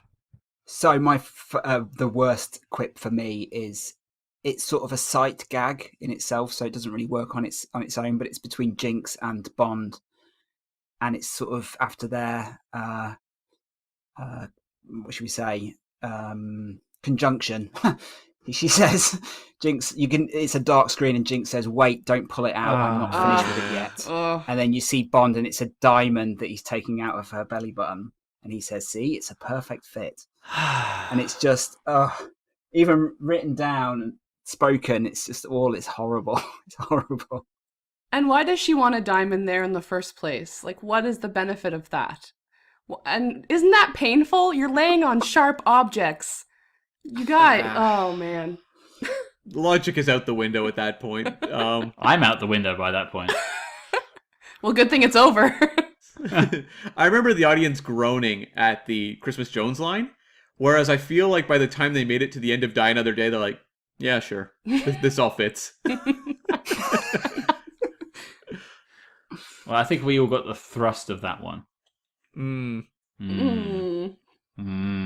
That's unfortunate. Well, yeah, that really is unfortunate. But thanks everyone for your impressions. We now know Cam cannot do an accent to save his life, so I will be going back to this in the future. Don't you worry. Okay, last up, song time. If you can sing it, by all means. If not, just tell me the name of the track. Cam's going to sing them all, obviously. He didn't seem enthused about that. Okay, we'll go in the same order as last time. Cam, best song. Okay, I'll go with GoldenEye. Yeah, the Tina Turner song from GoldenEye. I love it. It was written by Bono and the Edge. This one in particular to me feels like it's doing more of a modern Bond while at the same time paying tribute with like Shirley Bassey, for example. Like Tina Turner's a great choice for it. I love the imagery of the whole sequence. And it's one of the, like when I look at the Brosnan era of music, it's the one I go back to the most. It's the one I will regularly play, through my iPhone. So for me, Tina Turner's the classic one out of the four. So I'm curious where everyone else stands on this. Well, Cam, you're just a big Tina Turner fan, let's be honest. You just play her straight out of your iPhone all the time. We don't need another hero, Scott. Shayla, what have you got? I went with The World Is Not Enough by Garbage. I love it. It's got such a beautiful sound. And the thing I really like about it is that it's written from Elektra's perspective. I think that's a really cool take on a Bond theme. But I gotta ask Cam a question. Cam, have you ever heard the demo of GoldenEye sung by Bono? I haven't, no. So it's worth listening to. He just doesn't have a voice. Like I can't picture Bono hitting high notes. Oh, he doesn't. That's the fun part. Go listen to it. Is he just like crooning his way through it? Like it kind of feels like a phoned in performance, like he was just trying to show Tina kind of like what his idea was. But it is so worth a listen. So if you guys haven't heard it, it's not Tina Turner, I'll tell you that. Okay. Okay. Yeah. I'm gonna back Shayla up with The World Is Not Enough. You don't need me to sing it. You'll be fine without it. Tom, what have you got? I also had The World Is Not Enough with Garbage and David Arnold. I think it's a fantastic theme song for the reasons that Shayla mentioned. It's written from a different point of view. It's very memorable. Out of the four, I think actually Brosnan has four really good songs. Die Another Day isn't a great Bond song, but I think it's a decent enough song. Yeah, I think The World Is Not Enough. I've got to say, honourable mention to the Scott Walker song that was written for the World Is Not Enough theme score. I don't know if you've heard this. It's called Only Myself to Blame, and it is written from the point of view of James Bond after he's retired, and it's fantastic. It's not right for the film, it's not right for the moment, but like in itself as a Bond song, it is fantastic, and I would definitely recommend seeking that out and have a listen to that as well. I wrote it down. Deep cut. That's what we like. That's why you do the A to Z. To be fair, we have to delve deep. Yeah. Okay. Worst. I think this might sweep the board. Cam. Yeah, I have to go with Madonna, Die Another Day, Sigmund Freud, Analyze This. I said it in the episode, and I'll go back to it, which is I think if you just hired Madonna in a different era, as opposed to when she's doing the kind of Euro electro dance kind of thing, we may have gotten a really great all-timer Bond song. This one, it's just tonally it feels weird with like Bond being tortured over like the lyrics of this song. Even though the lyrics are touching on things that are actually happening, it still feels weird. Like the energy of the song is all over the place. I've just never been able to connect with this one. And even Bond songs I don't like, at a certain point I'll grow to appreciate something about them. This one has never happened. My runner-up was the Eric Serra song from the end of GoldenEye, which I think it's called like The Experience of Love or something that. Yeah. Abysmal. Oof. Absolutely abysmal. But because like no one really even knows what that is, I'll say Die Another Day. Yeah, I think Die Another Day is the easy answer, but I'd be interested to see if Shayla has anything different. No, it's Die Another Day. For me, although Experience of Love is awful as well. But just Die Another Day, like I actually do enjoy it as a song. I don't skip it when it comes on. Like there are some Bond songs like Goldfinger and You Only Live Twice that I don't really listen to. I know that's a little controversial. But I'm happy to hear someone else say You Only Live Twice isn't one that jumps out to you, because I'm in the same boat actually. It's not one of my favorites. Yeah, either. like it's an all-time high. That. Oh, that one I gotta go for. You? All Time High is AM listening to the purest. That's fair. But like I just find with Die Another Day, it feels like there are parts missing, or like that she's buffering as she's singing or something. Like it just has such a weird sound, and it's a shame that they didn't try, I don't know, anything else, because like where it's playing over the torture, that's an insane thing that's happening to Bond. He's never been captured and tortured before, and we're listening to techno. Like it just it it doesn't really work. But I mean, I still enjoy it as a song. But yeah, it's definitely the worst. I don't really have to reiterate anymore. I do not like that song in Die Another Day. It's awful. I will also say a dishonorable mention for Sheryl Crow. I did not like Tomorrow Never Dies as a song, personally. I Right. find her voice to be quite just shrill. It kind of just seems doesn't like do she's anything for me. reaching. Yeah, and I just can't listen to it. I could actually listen to Die Another Day as a pop song and be like, ugh, okay. I think Tom said it actually, and that's Yeah, fine. But like, it's a radio song, isn't yeah, it? exactly. You can hear it on the radio and it's background noise whilst you're making your lunch. But Tomorrow Never Dies, it just offends me. It's a shame they didn't go with Surrender by Katie Lang. Exactly. That is far Mhm. superior. Yes, agreed. Yeah, It's so Bondian, and I love that it's fit into the score. So it already feels like it should be there, and it should have been the theme, but unfortunately. Yeah. Yeah, it's entirely just commerce driven that they wanted a more recognizable pop artist at the time and they thought they could sell more, I guess, singles or whatever with Sheryl Crow. I don't really know that it worked though. I don't think the Sheryl Crow song really connected with people. It wasn't like suddenly that became like one of the big hit songs on the radio. It does get a bit of radio play here still. Really? I've heard it Wow. from time. Not I've over heard it here. from time to time. Not here either. But on like oldies channels, not on modern pop channels. To be fair, like, Shayla, would you say that, like, of the Brosnan era, which songs did get play over here in Canada? I mean, the Madonna one probably got the most, right? Yeah, I would say probably. I don't really even remember. Like, the only song I ever hear over here is Nobody Does It Better. That's the only song I've heard on the radio. But I imagine it would be Madonna over here. I hear View to a Kill played Yeah. here, the Duran Duran one. yeah. I also actually hear For Your Eyes Only sometimes. Living Daylights? Sheena Easton Yeah. song. Living Daylights, yeah. Live and Let Die as well. Mm-hmm. Oh, yeah, Live and Let Die. Yeah, Skyfall as well. Obviously that one exploded. But beyond that group, not really. I don't think anything else jumps out. Does a Sam Smith one not get play over there? Because we still get that quite a lot on the radio. I've never heard it on the radio, which I'm Wow. really happy Maybe- for. Yeah, me too. Maybe on radio stations I don't listen to. Like maybe if you put on like an adult contemporary station at the time, they would have played it. But that's not what I would be listening to. I literally heard it today, funnily enough. Oh, that is such a shame. That is such a shame. I'm here for Ruined you my if you need day. someone to talk to about it. That's what we're here for. Tom? Yeah, Die Another Day. I mean, there's not much more to say about it, but I think you're right. Madonna, any other time, even like a few years before when she was working with William Orbit, would have been a better fit. But I think she actually fallen out with William Orbit. I think, and had moved on to Mereways, I think his name was, and he's the guy that Right. produced that song. It's just the wrong song for that film.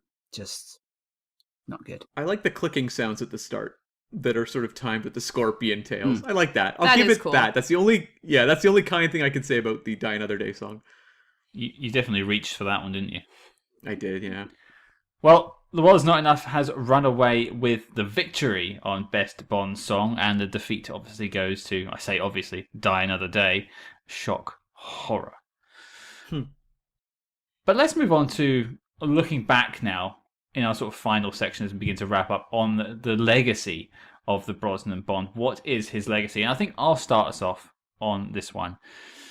For me, there's two parts to what Brosnan's legacy is. The first part is he brought a ton of fans in.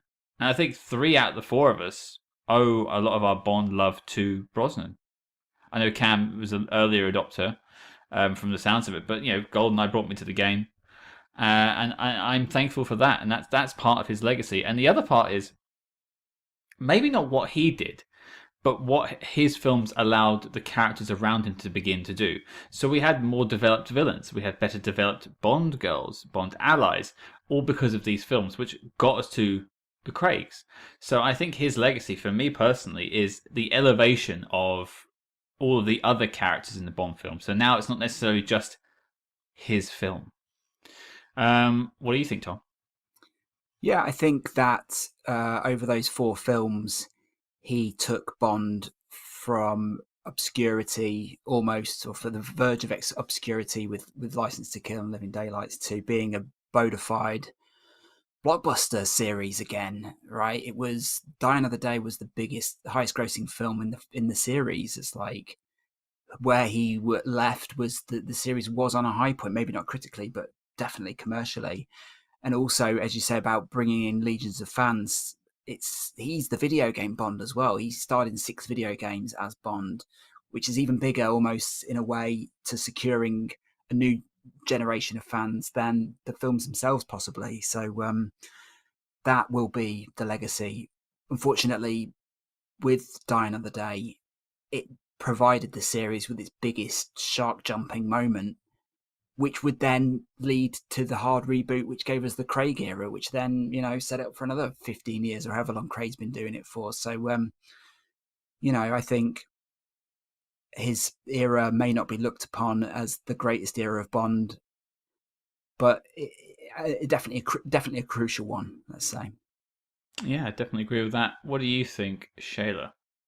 Well, I mean, everything that was said has been brilliant, and he did bring Bond into a new era, and it was successful, and I appreciate too just like the cinematic universe that his films have created, which you guys touched on with all the other characters, but all of the secondary characters like Robinson and Tanner, they're just also compelling, and I mean, he had 4 really fun films, and he should be proud of that. And he was here for a good time, not a long time.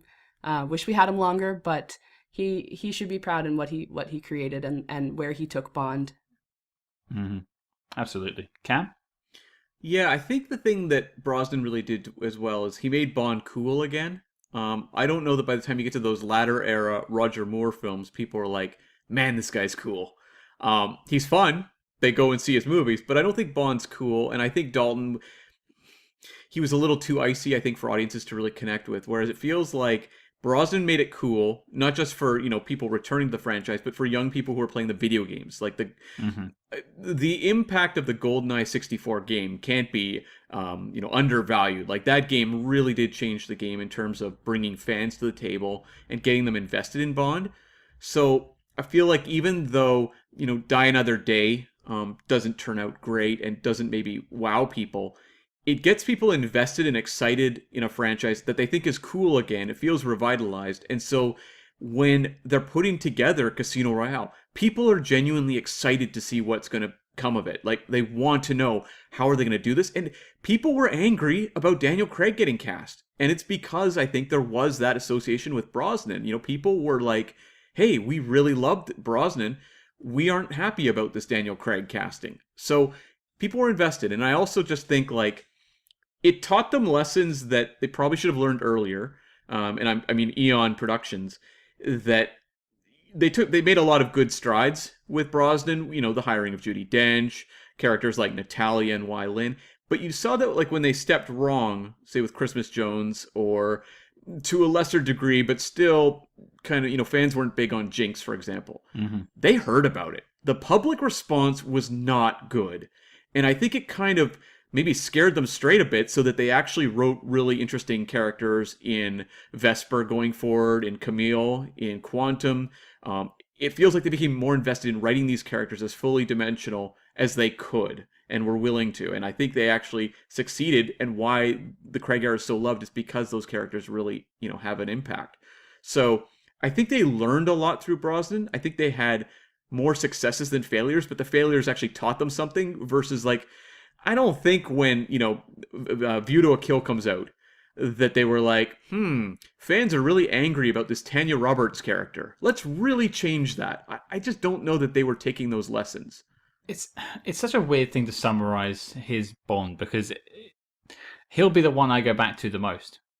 I say Sean Connery is my Bond, but Pierce Brosnan was my first Bond. It's kind of like the same with Doctor Who. Like, you always remember your first Doctor.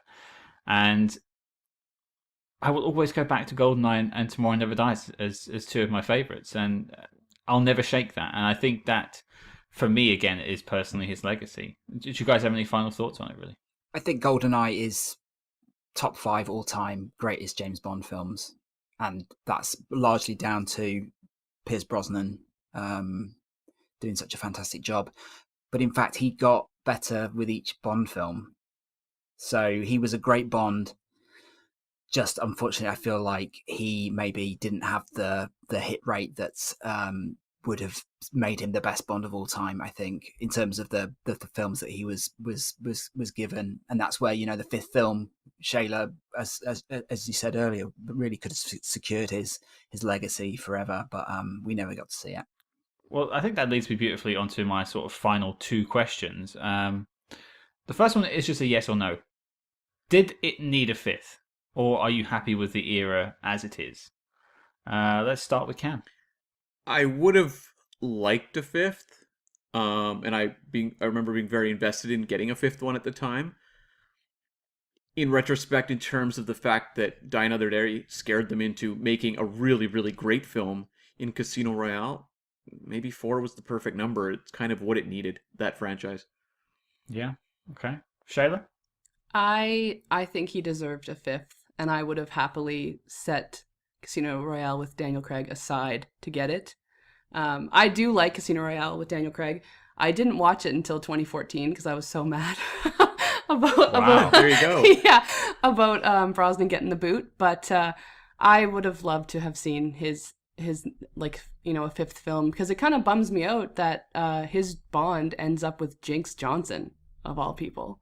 Like, I just think she was the worst. Like, it's a shame that somehow Natalia couldn't come back in, and then he could finish his whole tenure with Natalia. But it, you know, I wish he would have had a fifth. Do you think we would have had Jinx back?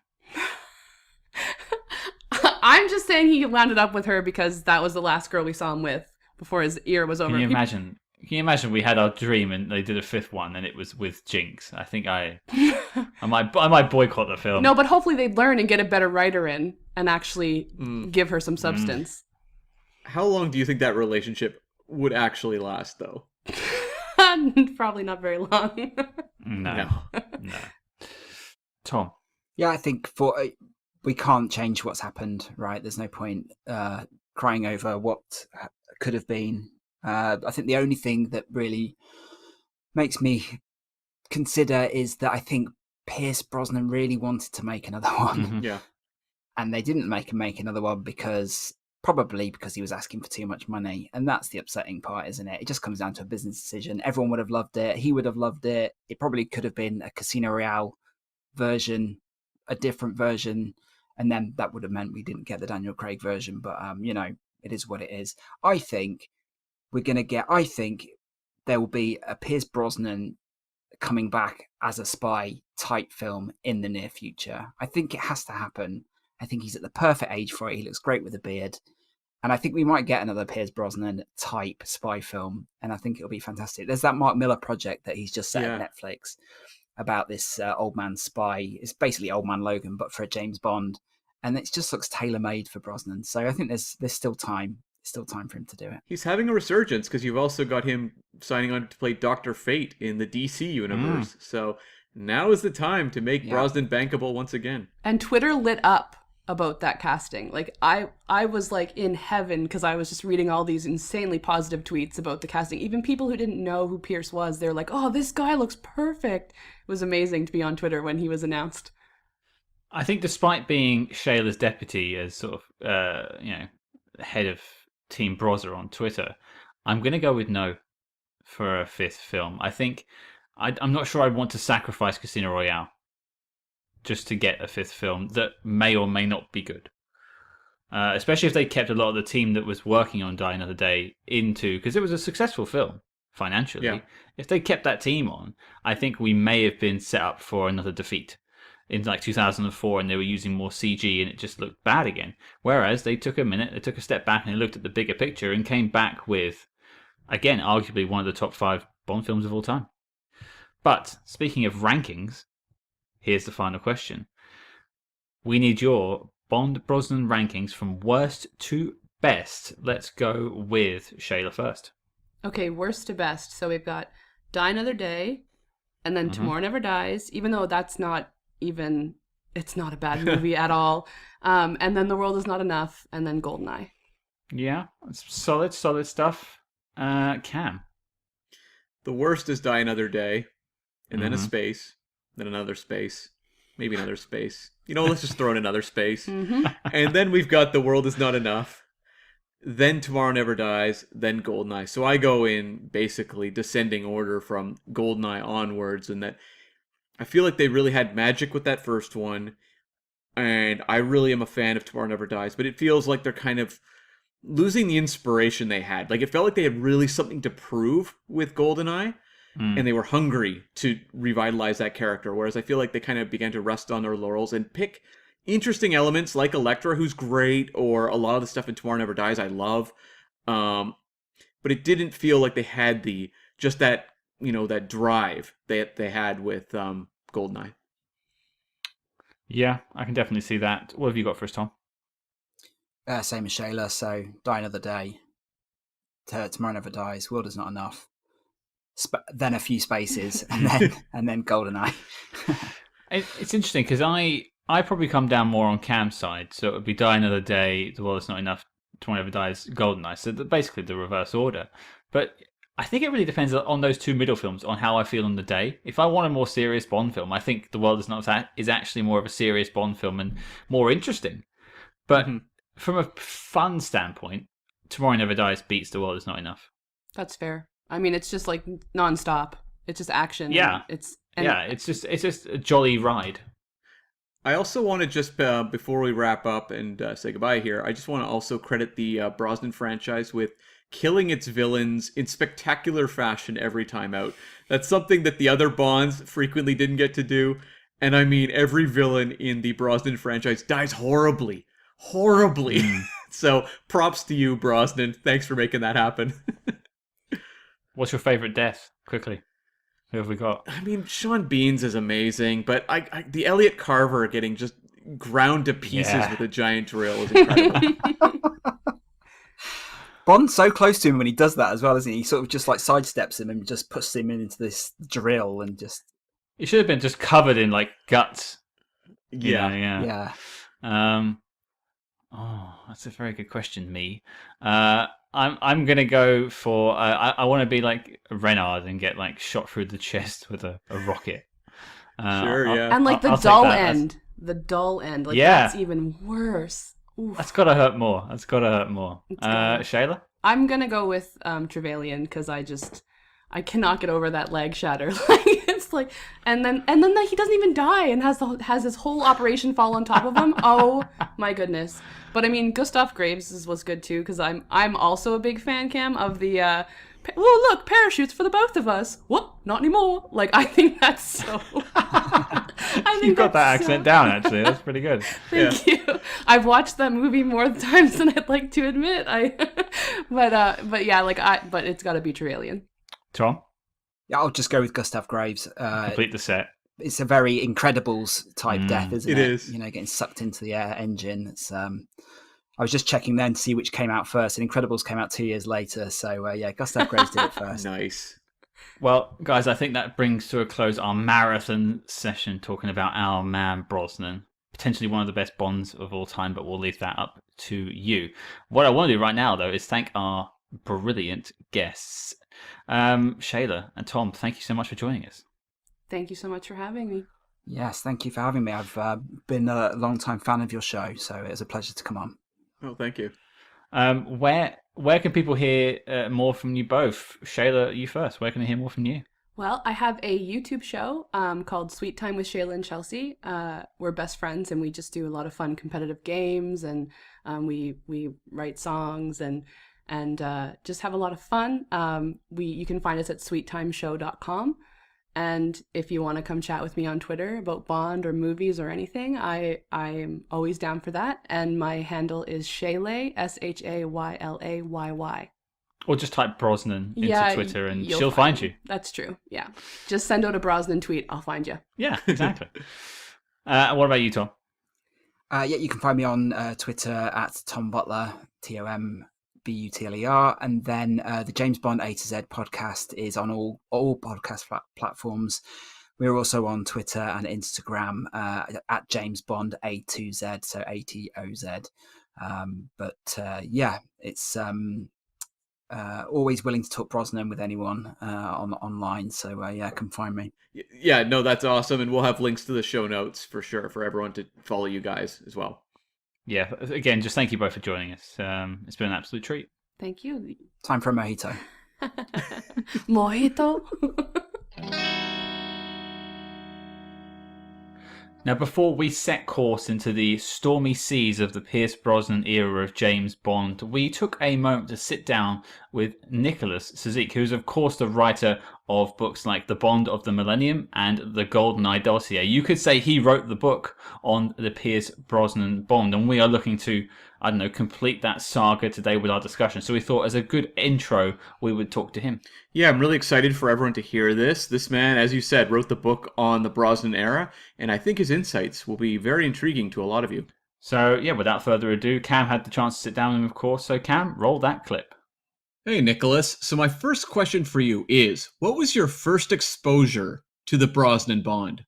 I started with GoldenEye, not in the big screen because that was in 1995, and by 1998 I wasn't. I was playing the Nintendo 64 game. I didn't own a Nintendo 64, but I went to a toy store where they were playing it, and that led me to. Then I saw a billboard of GoldenEye, which was the teaser poster image of Pierce with the Walter PPK that was announcing the broadcast of the movie on a TV channel here in Latin America. And then I urged my dad to see the film, and well, that was it. Then came Tomorrow Never Dies on the big screen, and I've been a Bond fan ever since. GoldenEye and Tomorrow Never Dies made me want to watch the old movies, and then I just played on. Okay. Well, okay. So what do you think Pierce's main contributions to the franchise were? Well, first of all, I think in many ways, he saved the franchise, and he had this something that is really very important. This generational connection that Connery and Roger had in the 60s, in the 70s. I think Pierce had it in the 90s. I was an 8-year-old kid, and I saw Pierce with the gun and the Walter PPK, and I say, wow, this is a special action hero, because all the action heroes are always with machine guns and T-shirts, and wow, this man is so well dressed that this might be different. So he translated the what Bond is about to the 90s, to kids in the 90s, and he made a new generation of Bond fans. I think that without Pierce's Bond, him and his films, because with Bond, the success of a Bond film is never kind of attached to the leading man. But I think that his Bond was the introduction for many young kids to the world, to the entire world of James Bond, not only his movies but the Fleming novels, the video games, the comics. I doubt we had Bond fans in their 30s or 40s without Pierce's Bond. I think all the Bond fans without Brosnan would be like 60 or 50. So I think that's his legacy. People went from doubting if Bond would survive the 90s, and in the blink of an eye, by 1999, we had 3 Bond movies, and we are discussing how to bring Bond to the 21st century, as it happened in Die Another Day. Right. Okay. So much is said about, that Roger Moore was the comedic Bond, Dalton's the intense Bond. Who was the Pierce Brosnan Bond? I think that Pierce showed this kind of. I would say, if I had to note a unique characteristic of him, would be that he showed that kind of vulnerability and emotional side of Bond without going to the extremes of Craig and Dalton. Dalton was kind of very emotional, angry. More angry and pissed that Pierce. And then if we compare with Craig, he's very emotional, and sometimes he's close to tears. And I say Pierce has some subdued emotions.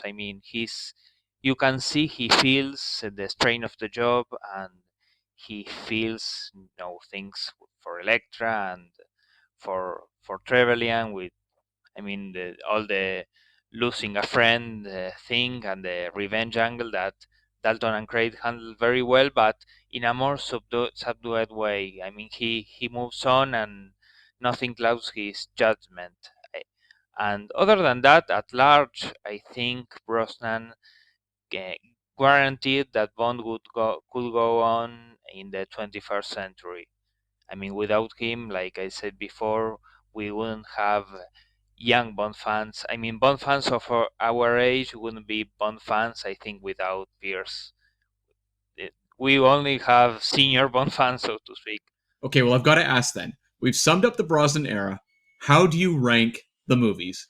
I know. I mean, it has always been GoldenEye. It's my favorite of Brosnan, of Bond, of all time, and my least liked the what would be the worst would be Die Another Day, although I recognize a lot of things that many people don't usually, but I'm kind of tied up in terms of Tomorrow Never Dies and The World Is Not Enough. Normally, Tomorrow Never Dies is my second favorite because I found it very more entertaining that The World Is Not Enough and with a better pace. But if we talk about quality and exoticism and look, I'd say The World Is Not Enough is superior. Mm-hmm. But they are like between 2 and 3, but it's normally I would say it's in exactly the order, the release order. GoldenEye first, Tomorrow Never Dies second, The World Is Not Enough third, and Die Another Day fourth. Is there anything you would change about this era? Should we have gotten one more Brosnan Bond, or are you happy? I'm really pleased with the result of all his films. I mean, if when I watch them back to back, one after the other, I think there's really very little of things I would change. I would have changed nothing of GoldenEye and of the other movies. There are really little things that I would have switched, but other than that, I feel the his era fulfilled me. I mean, I feel satisfied when I watch the four Brosnan adventures. But like, I mean, as a personal desire, I would have wanted to watch two more with him until he was like, I don't know, 52 or 53. That he really looked young. Well, you've heard the thoughts of our roundtable about the Brosnan Bond era, but we wanted to take a moment to talk to the guests of our previous episodes. So we've actually reached out to them all and had a chance to sit down with them and speak to them about their thoughts on the Brosnan era. Cam, roll the clip. And we are joined now by our guest from the Tomorrow Never Dies episode. It is, of course, the sister of Cam the Provocateur, none other than Janine Smith. Hello, Janine. Hello, Scott. Glad to be back. Are you? Yeah, I'm glad to be back, not necessarily under these circumstances. Okay. So I have a couple of questions for you, and I'll make it as painless as possible. The first question, and I still get DMs about this now. When are we getting Scorpio? So I talked to Cameron about this, and I told him that I will drop the track as soon as the Brosnan era is over. I did not want my track being laid down on a Brosnan episode. Okay. So are you going to hold out for the Moors so it sort of fits in with your childhood there, or are you going to wait until the next film? How's it going to work? I mean, ooh, now that you mention that, I might just wait till Roger Moore. So I don't know how long the anxious viewers or listeners might be waiting. Well, if they start a letter campaign, we might have to speed it up. But until then. But we're here today to send off Pierce Brosnan into the ether, maybe for the best when it comes to you. But my question is to you, what are your thoughts on the Pierce Brosnan Bond era as a collection of films? So, I mean, as you know, I have a very strong opinion about Pierce Brosnan as James Bond. Part of that, I think, ties into the fact that he was the first Bond that I was able to see, in theaters. And that was super exciting, having grown up on James Bond my entire life. And GoldenEye was awesome. It was a great kickstart to him being Bond. It had an amazing video game that came out too. Like GoldenEye was peak. That song was everywhere. Loved it. And then Tomorrow Never Dies came out. Not a fan. Not a fan at all. And it just continued to go down and down and down from there. And I just kept getting more and more disappointed. And over time, it's not sort of gone back, me looking and being like, oh, okay, it was a time and whatever. Every time I watch them, I just get more and more annoyed. It's interesting that like The World Is Not Enough did not turn you around a little bit, because that is a lot of people's favorites after GoldenEye. That's insane to me. Sorry to half our guests on this episode, but you're all wrong. The thing with Bond is that, like, I love James Bond across the board. Like, even The World Is Not Enough, Die Another Day, terrible, terrible movies. I love James Bond movies so much that I'll still watch them. And to me, they're better than a lot of other movies. So, you know, I respect that people like those movies just because they are Bond movies. Sure. I appreciate you gave him that small little nugget there. It's just a peace offering, so they don't come at me. Absolutely. That's why you're not on Twitter. You just can't deal with the flame war. Exactly. Well, I suppose one of the other questions was, is there a topic in particular you'd like to talk about when it comes to wrapping up the Brosnan Bonds? Is there something about that era that jumps out to you? For me, the biggest thing, which I think, you know, we sort of touched on, and you guys have touched on in the episodes, is just the massive swing from the highs of GoldenEye to the lows that it went to. And just that I can't think of a James Bond where it's been such a massive shift, where their entry has been so powerful and their exit has been so abysmal. I mean, I'm happy to argue with you all day. I would probably throw Sean Connery into the mix here, as starting off from the wonders of Dr. No and then exiting on Never Say Never Again. Yeah, and for me, Never Say Never Again, it's not really an Eon Bond, so we can argue that doesn't really fall in. But to me, Never Say Never Again, I mean, we're not talking about that, but I will take any chance I get to talk about another Bond. I don't mind that movie. I think it's okay. It's an okay movie. Just Sean Connery's lazy in it. Okay. And that's fair. Okay. Well, I'm getting the sense that you've not turned around on Brosnan since the 9 months since we recorded Tomorrow Never Dies. So maybe that's just how it's going to be. I can honestly say every time that he's talked about on your show and you're just going on about what a great Bond he is, I want to put my fist through my phone. To be fair, so do many of the listeners. Okay. Just in general. It's got one of those faces, I imagine. That's fine. Okay, well, it has been a pleasure, but I do have one final question, and that is your rankings of the Brosnan film. We'll go from worst to best. How do you rank them? Okay, so worst for me is Die Another Day. Very, very, like, way worse. Like, it's probably number, like, 1 for sure on the worst ever. Then The World Is Not Enough. Passable, but still terrible.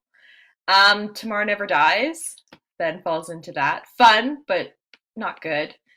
And then GoldenEye, easily the best. Far, way out far. It can't even see the other movies. It's so far out in front. Well, you've continued the Smith family legacy there, because both you and Cam answered the same when it comes to the ranking. So that's nice. You've had that consistency. Oh, good. I'm glad to hear we agree on something. I mean, can you at least say that you enjoy Brosnan in GoldenEye?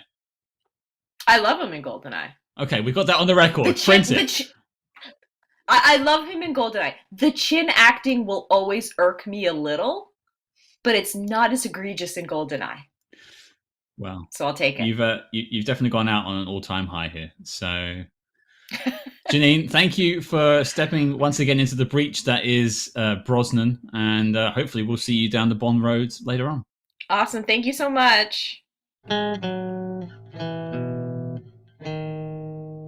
And now we're joined by Dr. Lisa Funnell, Associate Professor in the Women's and Gender Studies program at the University of Oklahoma, and the author of such books as For His Eyes Only, The Women of James Bond, and Geographies, Genders, and Geopolitics of James Bond. She joined us for The World Is Not Enough, but now we're going to ask her about the Brosnan era as a whole. So, first question, Lisa. What did the Brosnan era mean to the franchise?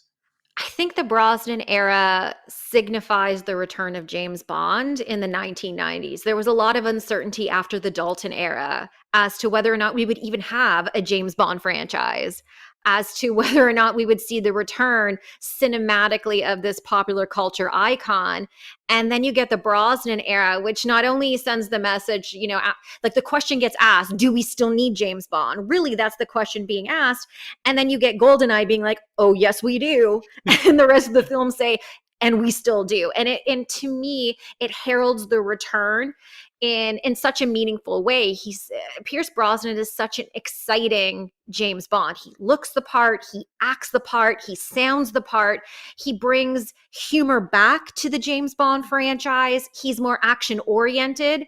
His films have far more machine guns, action sequences. They're more dynamic in terms of the chases. And of course, he gives us some of the signature moves like adjusting his tie along the way just to interject extra style points as he engages in these different spaces.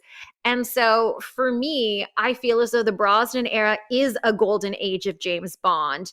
And what it did was it invited and encouraged a new generation to come and know and love James Bond. So I grew up in the 1980s and I grew up with the Roger Moore films, but I wasn't going to the cinema in the 80s to go see Roger Moore. But I was of the age in the 90s that I could go see James Bond in the movie theater, on the big screen, and really feel the presence of this franchise. And I think for so many people, the 90s is really our sort of James Bond, our cinematic James Bond experience. And that means that it's meaningful for us moving forward. Cool. And is there any highlights you want to point to, whether it's, a Bond female lead, any villains? Does anything jump out as particularly memorable? I know there's one that probably jumps to mind for you. I would say for me, one of the most memorable elements of the Brosnan era are the women. You see GoldenEye, Natalia Simonova. It is she and Bond, they are equal partners. She's the brains, he is the brawn. He cannot complete the mission without her, and she cannot keep in a sense everybody safe without him. The two of them need each other, and I like their dynamic. I like the fact that Bond is acting and responding to a strong, independent woman, and he's okay with following her lead. And this comes in a film where Judi Dench's M is talking about him being a sexist, misogynistic dinosaur, these old ways that you have, and really encouraging him to step into a new era. And GoldenEye signifies that the women in the world of Bond have changed. And so he has to adjust the way that he interacts with them. And I think he does it quite successfully.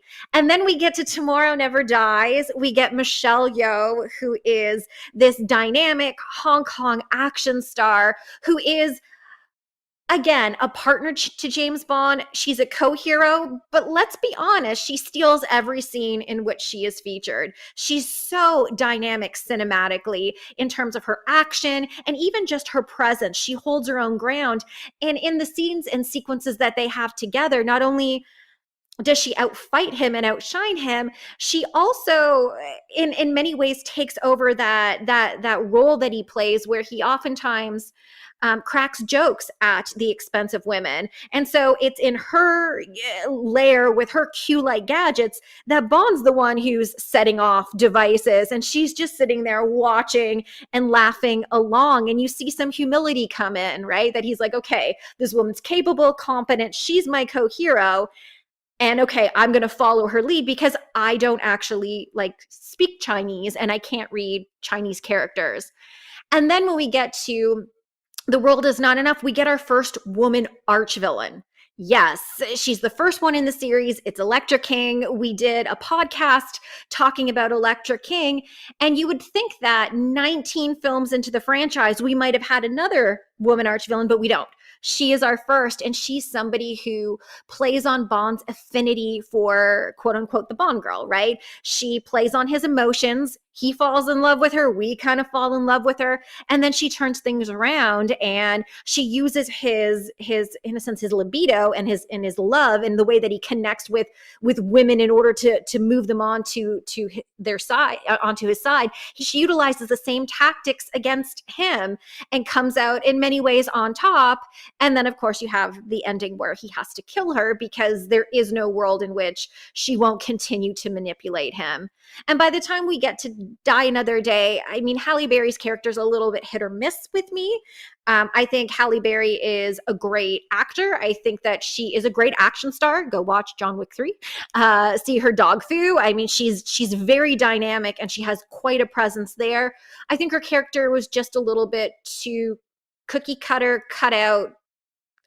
There's just a lot lacking in there, and some of the dialogue just let's rewrite some of that dialogue in that film. But she still is carrying on this tradition of Bond being paired with a physically empowered, action-oriented woman who's presented on screen as a co-hero. And so I really enjoy the women of this era. And that's really what the Brosnan era brings to the forefront. And it's very sort of comparable in a sense to the 1960s, where women played a more prominent role as villains and as hench people. And here you do see sort of a centering of women, and they're centering on the filmic screen. Now the difficult question, the rankings. Oh, jeez. I really suck with rankings. Because I think each of the films has some redeemable qualities. But I'm going to go number 1 with Tomorrow Never Dies, because I feel that by the second film, Brosnan really has his stride. He knows who he is in this Bond film, what he's about. We've got the Arnold soundtrack. David Arnold comes in and gives us like the Bond sound that is rooted in Barry. You watch that opening credits sequence with the weapons bazaar. And even when I teach my gender and James Bond course, I show them that clip. I'm like, here's what it sounds like when you have the proper soundtrack in a Brosnan era film, and they all like cheer and stuff like that at the right points. But I feel as though that film has so much action. I think that it's based on a timely subject. It's really about the handover of Hong Kong from British to Chinese rule, and it's carving out a new symbolic relationship between Britain and China, and specifically mainland China, in this new era, and trying to negotiate these rules with one being represented by Bond, the other being represented by Wayland, played by the amazing Michelle Yeoh. So not to belabor that point that she's in the film, but I do like that film. I say a step down from that, my number 2 would be GoldenEye. I wish it had a better soundtrack. I think I would be a lot more... a lot happier with that. But again, I do love the action in that film. I love the return of Bond. I love the introduction of Brosnan with that whatever scene where he jumps, and it's kind of like, it's not a boomerang. What's the one where you jump and you're hanging down off of a string? The bungee. Bungee, I got the B. Sorry, the bungee cord scene, and just everything to do with the introduction of Bond in that way, with him appearing upside down, and there's a humorous element, but he's also going to whack the guy. And of course, because there's a video game based on all of that, that becomes quite iconic in introducing people into this franchise. So whether or not you've ever seen a Bond film, I know people who've played the GoldenEye game. And so it really has been a gateway into Bond. So I'll combine the two together, and I really think that it represents a strong number 2 position. Number 3. I love my dad, and my dad loves Die Another Day. So I'm trying to find a justification to put it in at number 3, but I'm struggling with that. So I'm going to put it in at number 4 and go with The World Is Not Enough for number 3, just because I feel as though that film is a little bit more connected. It's a more cohesive narrative. We have a strong woman villain. I feel as though you see the different shades and levels of Bond being betrayed on a personal level. You see sort of the MacGyver techniques of Judi Dench's M, which I always think is interesting. So I definitely would put that in at number 3. And unfortunately, Die Another Day, as much as I would love to put it earlier, I just think that because of the CGI, because of some of the character developments of supportive figures, I'm not really sure about like the racial changing element, the technology. My students watch and they're like, wait, what was that? But here's the thing. I do like the beginning. I like the fact that this film is trying to pivot a bit and give us a lot more torture of Bond, showing the bruises and in a sense, what happens when you're captured. Like, there are consequences, there are physical consequences. And I love the little hovercrafts, and I love how the torture scene is interwoven into the credit sequence. And yes, people are going to hate me, but I do like the Madonna Die Another Day song, because I think it works with the imagery that we see. And so, yeah, I think that there's a lot of redeemable qualities to it, but I think that there's just too much CGI. The concepts are a little bit too fantastical, too overly technological for me to buy into, in a sense, the realism that, or the gritty realism that they were trying for at the beginning of the film, which wasn't matched by the elements that we saw later. So I wanted to put it at number 3, but it's a 4. That's totally fair. Well, thank you so much. This was awesome.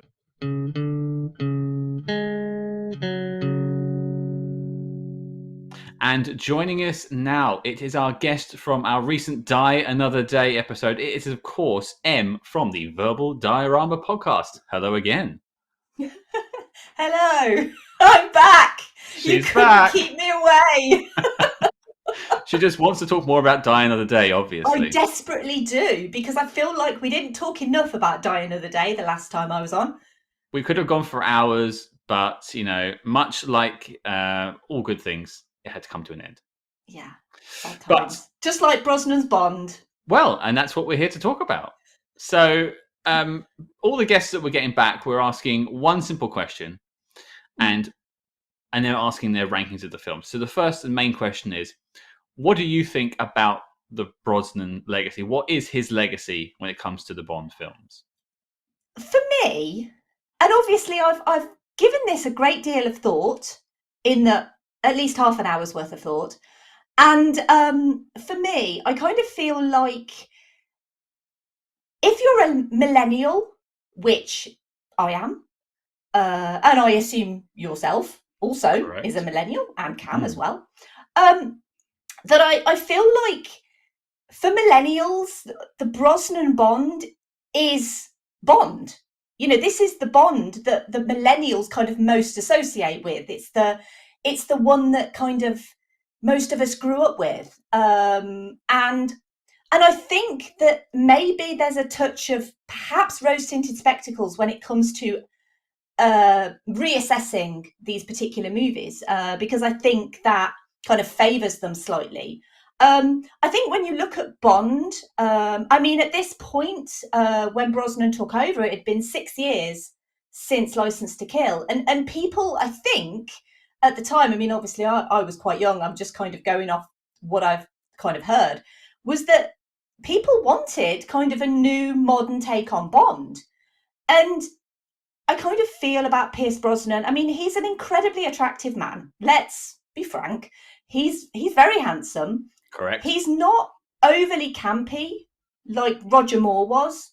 And he's not kind of overly serious like Sean Connery was. So I kind of feel like he's a bit of an everyman Bond. And I think that's why this era of Bond kind of continues to appeal so much. Even now, I think you could stick on a Brosnan Bond and you could be entertained. It would have kind of the serious undertones that you'd be looking for, like a proper action movie. It would have some really dodgy CGI, which everyone loves. Die Another Day. But I feel like the era of the Brosnan Bond, I mean, the legacy of Brosnan is really only saved by GoldenEye in many ways, because that was the movie where Brosnan finally got to be Bond, because he was obviously mooted to be Bond in the 80s and he couldn't be Bond because he had other commitments and he couldn't do it. So GoldenEye was really the movie that kind of did catapult the franchise into the 90s, and it had the suave sophistication, it had the wry humour, and it had the modern sensibilities, but it also had the action, and it had the really memorable Bond girls of the franchise, and this was kind of the evolution of the Bond girl as well. And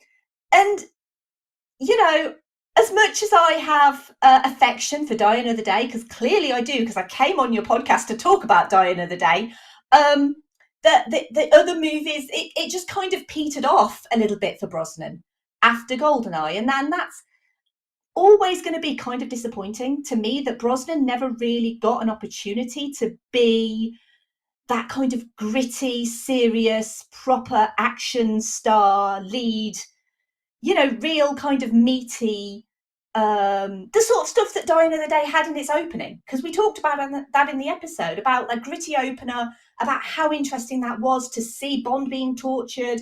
I would have loved to have seen Brosnan get to do more of that, get his chops into a really substantial story, and it's a shame, really, actually, that he never really got anything as good as GoldenEye ever again. But I mean, I hope that answers your question, because I kind of feel like I've just kind of gone off on a bit of a ranty tangent, perhaps. But no, absolutely. That is a lot of what we've said on our roundtable. And The World Is Not Enough is probably about as close as he got to it in terms of being serious. And there's some some great character stuff in that film. But then that film is answered with Die Another Day. So you just kind of shrug and go like, what were they doing with him? Mm-hmm. But the Brosnan's Bond did, of course, give us Craig. So yeah, absolutely. Well, I did have one question just popped to mind, and that would be, if you had to pick a favourite moment from the Brosnan Bonds from your memory. Oh God, my memory is so bad.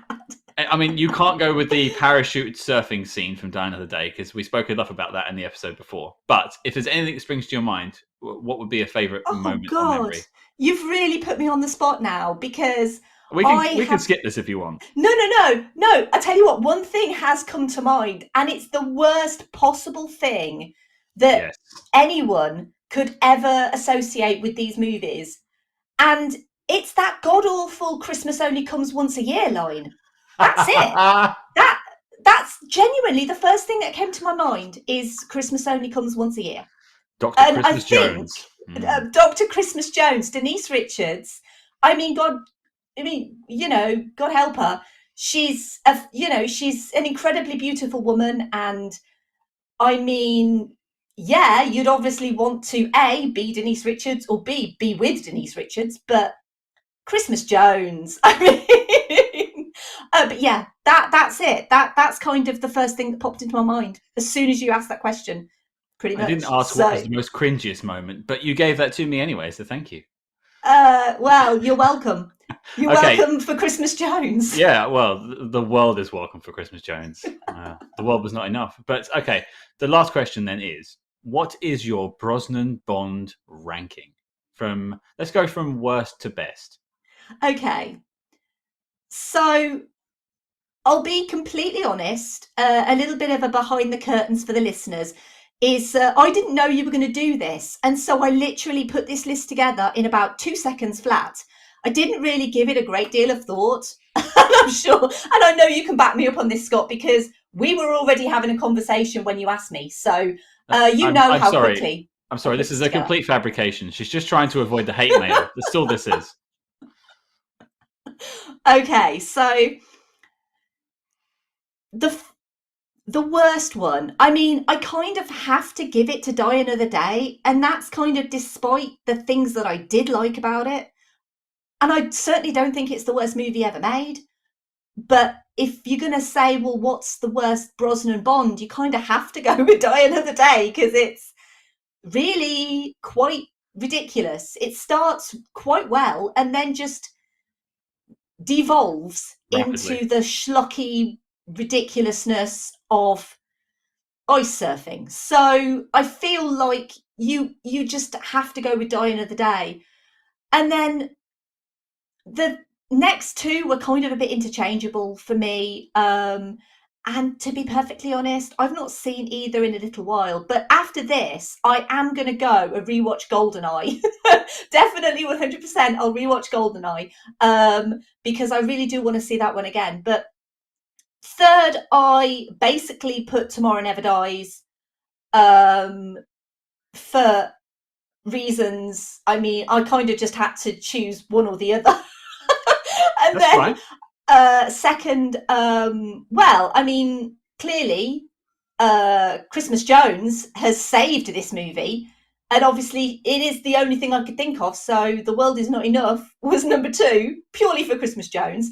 And yeah, number 1 kind of has to be GoldenEye, and I think it's just because the legacy of GoldenEye is something that is kind of truly interesting. This was the movie that saved Bond. It was the movie that saved the UK film industry from collapse, because without Warner Brothers buying Leeson Studios after they made GoldenEye, we may never have had the Phantom Menace filmed here, or the entire Harry Potter series. And the amount of money that generated for the UK film industry is kind of indescribable. So, and obviously it has a really good video game as well. I had an N64. I worked in a computer games shop at the time when GoldenEye came out. Or was it just after? No, it was just after GoldenEye came out, because it was basically the game on the N64 that everyone wanted because it was so brilliant. So yeah, I was always kind of on the GoldenEye train. I haven't seen it in a long time. I will rectify that. But yeah, I kind of feel like it has to be GoldenEye. There's nothing that Pierce Brosnan did that was better, and there was a kind of more that he did that was worse. So I can't argue with that ranking. It's not my exact choice, but okay. you know, first and was last Die place Another was the Day same. first for you? Absolutely. I am all about, you know, parachute surfing and guys getting shot in the face with laser beams. That is what I'm here for. Well, I mean, interestingly, the listeners don't know this, but I see that you have started putting little diamonds in your face, Yes, which is a yes. nice little nod to Die Another Day. And I mean, they look very shiny and beautiful. And yeah, you do you. I needed something to distract from the rest of the face, so that's fine. But there you go, guys. That's the ranking. Em, I want to thank you for taking the time out to join us on our Brosnan Roundtable, and of course, guys, make sure you check out Verbal Diorama. I'm going to keep lobbying for Em to cover GoldenEye at some point because her name is Em. She should be covering it. I'm just saying. Well, I haven't done a Bond movie yet, but I do have plans to do a Bond movie. Oh, there you go. That's a little sneak preview, guys. But again, Em, thank you for joining us so much. Thank you, Scott, for having me. It's been a genuine pleasure.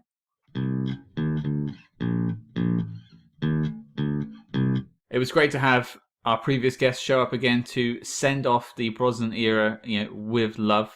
Especially great to hear from Janine. I'm still waiting to hear the Scorpio rendition. Yeah, no kidding. That will be for our Bond series roundtable in the year 2046, I think. So very tired. Maybe No Time to Die will have just about released by that point. Yeah, no kidding, right? No kidding. But also, as a special bonus, we wanted to talk to you, the people listening at home. And so we put a tweet out earlier on today asking for your favourite moments of the Brosnan Bond era. So we're going to pick a few of our favourites at random. Cam, why don't you start us off? Yeah, first up I have one from James Loves Films and Footy at James Eggison on Twitter. And he says, the scene with Dr. Kaufman in TND is great. I enjoy the way Bond sets Kaufman up to unlock the car with his phone only for him to taser himself. Much like how Connery surprised Grant with the briefcase in From Russia with Love. I am so glad you brought this one up, James, because we never referenced Dr. Kaufman when we reviewed Tomorrow Never Dies, nor in the Roundtable. And I think Dr. Kaufman was a really strong minor character in the Bond franchise. We talked about how Brosnan had great villains. And here was just a one-scene villain who really popped. And you're right, like the brutality with which he's taken out, pretty cool. And reminds me a lot as well of Dr. No, where he takes out Professor Dent in the, darkened room with the silenced pistol. So Dr. Kaufman, good call, James. He was just a professional doing a job. so was Bond. Well, following up from that, I have a personal favorite of mine that's been picked up by Kriegler with the handle at Shooter Kriegler, a friend of the show. And he says, always been a fan of this moment from Tomorrow Never Dies. Bond stopping amongst the bullets to envy Wylin, making an easy getaway whilst he takes all the heat. It's so very cool. And Wylin grinning and waving at Bond is absolute #shithousery. Yeah, we got some love for Tomorrow Never Dies going on here, 2 in a row.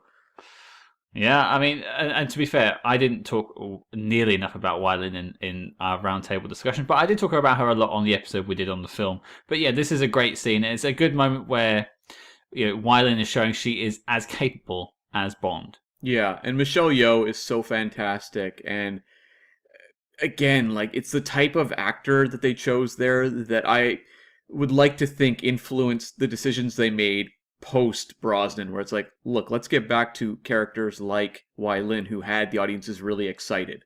And it seems like they've more or less done that in the Craig era, so I'm looking forward to that even post Craig.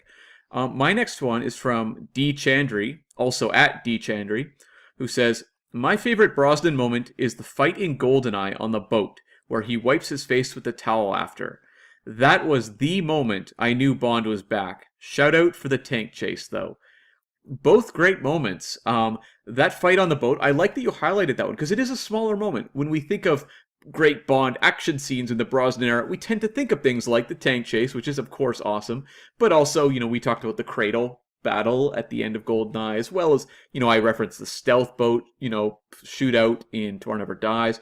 We tend to pick big moments, and that moment where he takes the guys out and wipes his face with the towel, very Bond. Very cool character moment. I had to, when I read this message earlier, I had to go back and actually look at the scene. I had actually forgotten it, funnily enough. But yeah, it has a very Bond feel to it. Like he just has that coolness to take a beat and wipe his face down. Good stuff. Yeah. My next one is from George Aldridge, who is, of course, the co-host at the Cinema Savvy channel on YouTube. We recently guested on there talking about The Man with the Golden Gun. That was a really great episode. I would suggest you all check it out. And his handle on Twitter is at Aldridge96. And he says, the adjusting of the tie underwater in the world is not enough.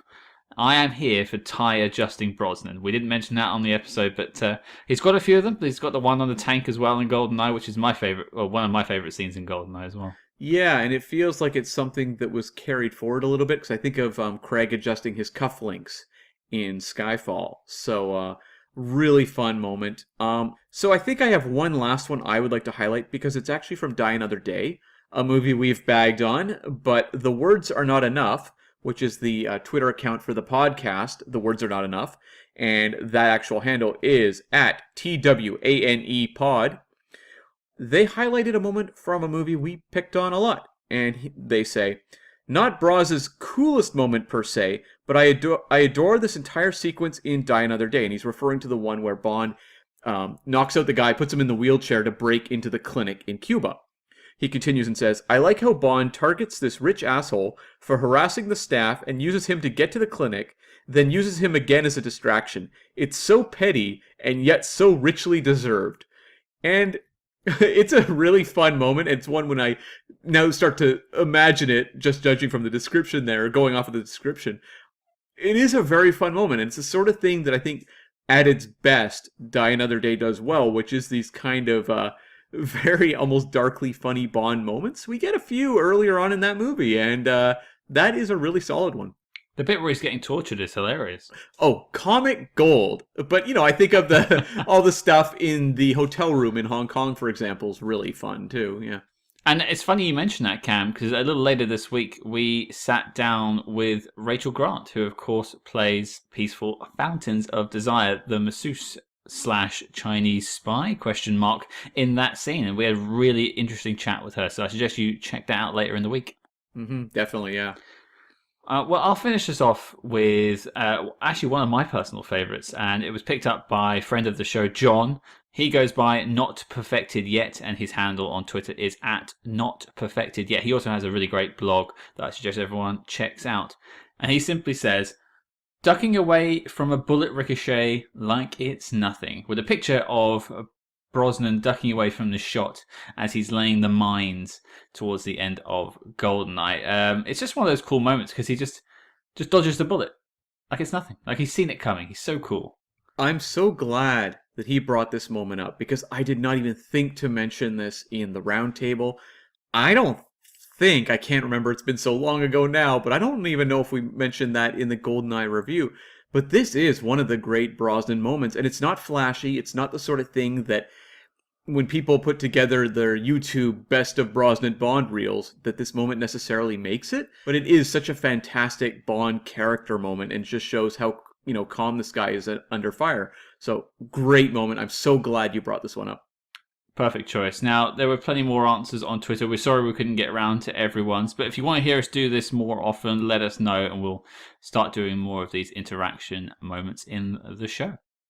Well, Cam, do you think we have sent Pierce Brosnan off in style? I like to think so. I think Brosnan deserves so much more for what he contributed to the franchise, but I think we did the best we could to honor the achievements of what seems like a really great guy and a really fantastic actor and what he brought to the franchise. So I'm excited as we go forward to do more of these roundtables on, Sean Connery. I guess he'll be probably the next one we do, given that we are covering the Sean Connery films at this moment. But I'm looking forward to doing ones on, Dalton and Moore and Craig in the future. I think these will be a lot of fun, and I look forward to hearing other guests come on and talk about, each of these Bond eras. I think it'll make a really cool collection when we've kind of done them all. And, we could also, if you guys like to spin this off into other franchises. So we have finished the Jason Bourne franchises, for instance, but we could revisit them down the road and do a roundtable about all 5 films, or 4 if you don't count Legacy, or maybe the Harry Palmer films, anything like that is up for grabs. So let us know what you think. I don't know if the Taken roundtable would support itself, but some of these others, definitely, yeah. Someone took away a leg from that table. But yeah, again, and I also want to just take a moment to thank, firstly, our guests. So Shayla and Tom for doing the main roundtable section, Janine, Dr. Lisa, and Em for dropping in as well and giving their thoughts on the era, and of course everyone who replied on Twitter, and of course the listeners who have made it through. I think by this point over 2 hours of Brosnan fun. But Cam, what are we doing next week? We are tackling the 1987 Kevin Costner spy thriller, No Way Out, a movie that I'm really excited to dig into. It has a real cult fandom around it. I haven't seen it, so I'm genuinely interested to find out what all the fuss is about. This is something I picked, but I had no idea about the film. So I'm going in completely blind. I just know it's like an early Kevin Costner film. My Kevin Costner memory is basically Dances with Wolves and Waterworld, so hopefully it can improve on those. I would have thought Robin Hood, Prince of Thieves, you being British, I would have thought that would be what you're all about, would be the Kevin Costner Robin Hood. Well, I'm actually recording from Sherwood Forest right now. Yeah, and you're wearing a Robin Hood outfit, although that's typically the case week to week anyway. That's true, and to be fair, I have the hair of Friar Tuck. Weirdly, though, you're the Disney Robin Hood right now in a full fox costume as well. So there's a snake in the background somewhere. Hiss is just floating by on a balloon somewhere. Yeah, hiccuping, I think. Yeah. Well, there you go, folks. Your mission, should you choose to accept it, is to check out No Way Out and join us next week. We are, of course, a proud member of Podbreed and Quite the Thing Media podcast networks. You can find out more about those on their respective websites, and you can, of course, follow us discreetly on social media at SpyHards. That's SpyHards. But until next week, listeners, I have been known to keep my tip up.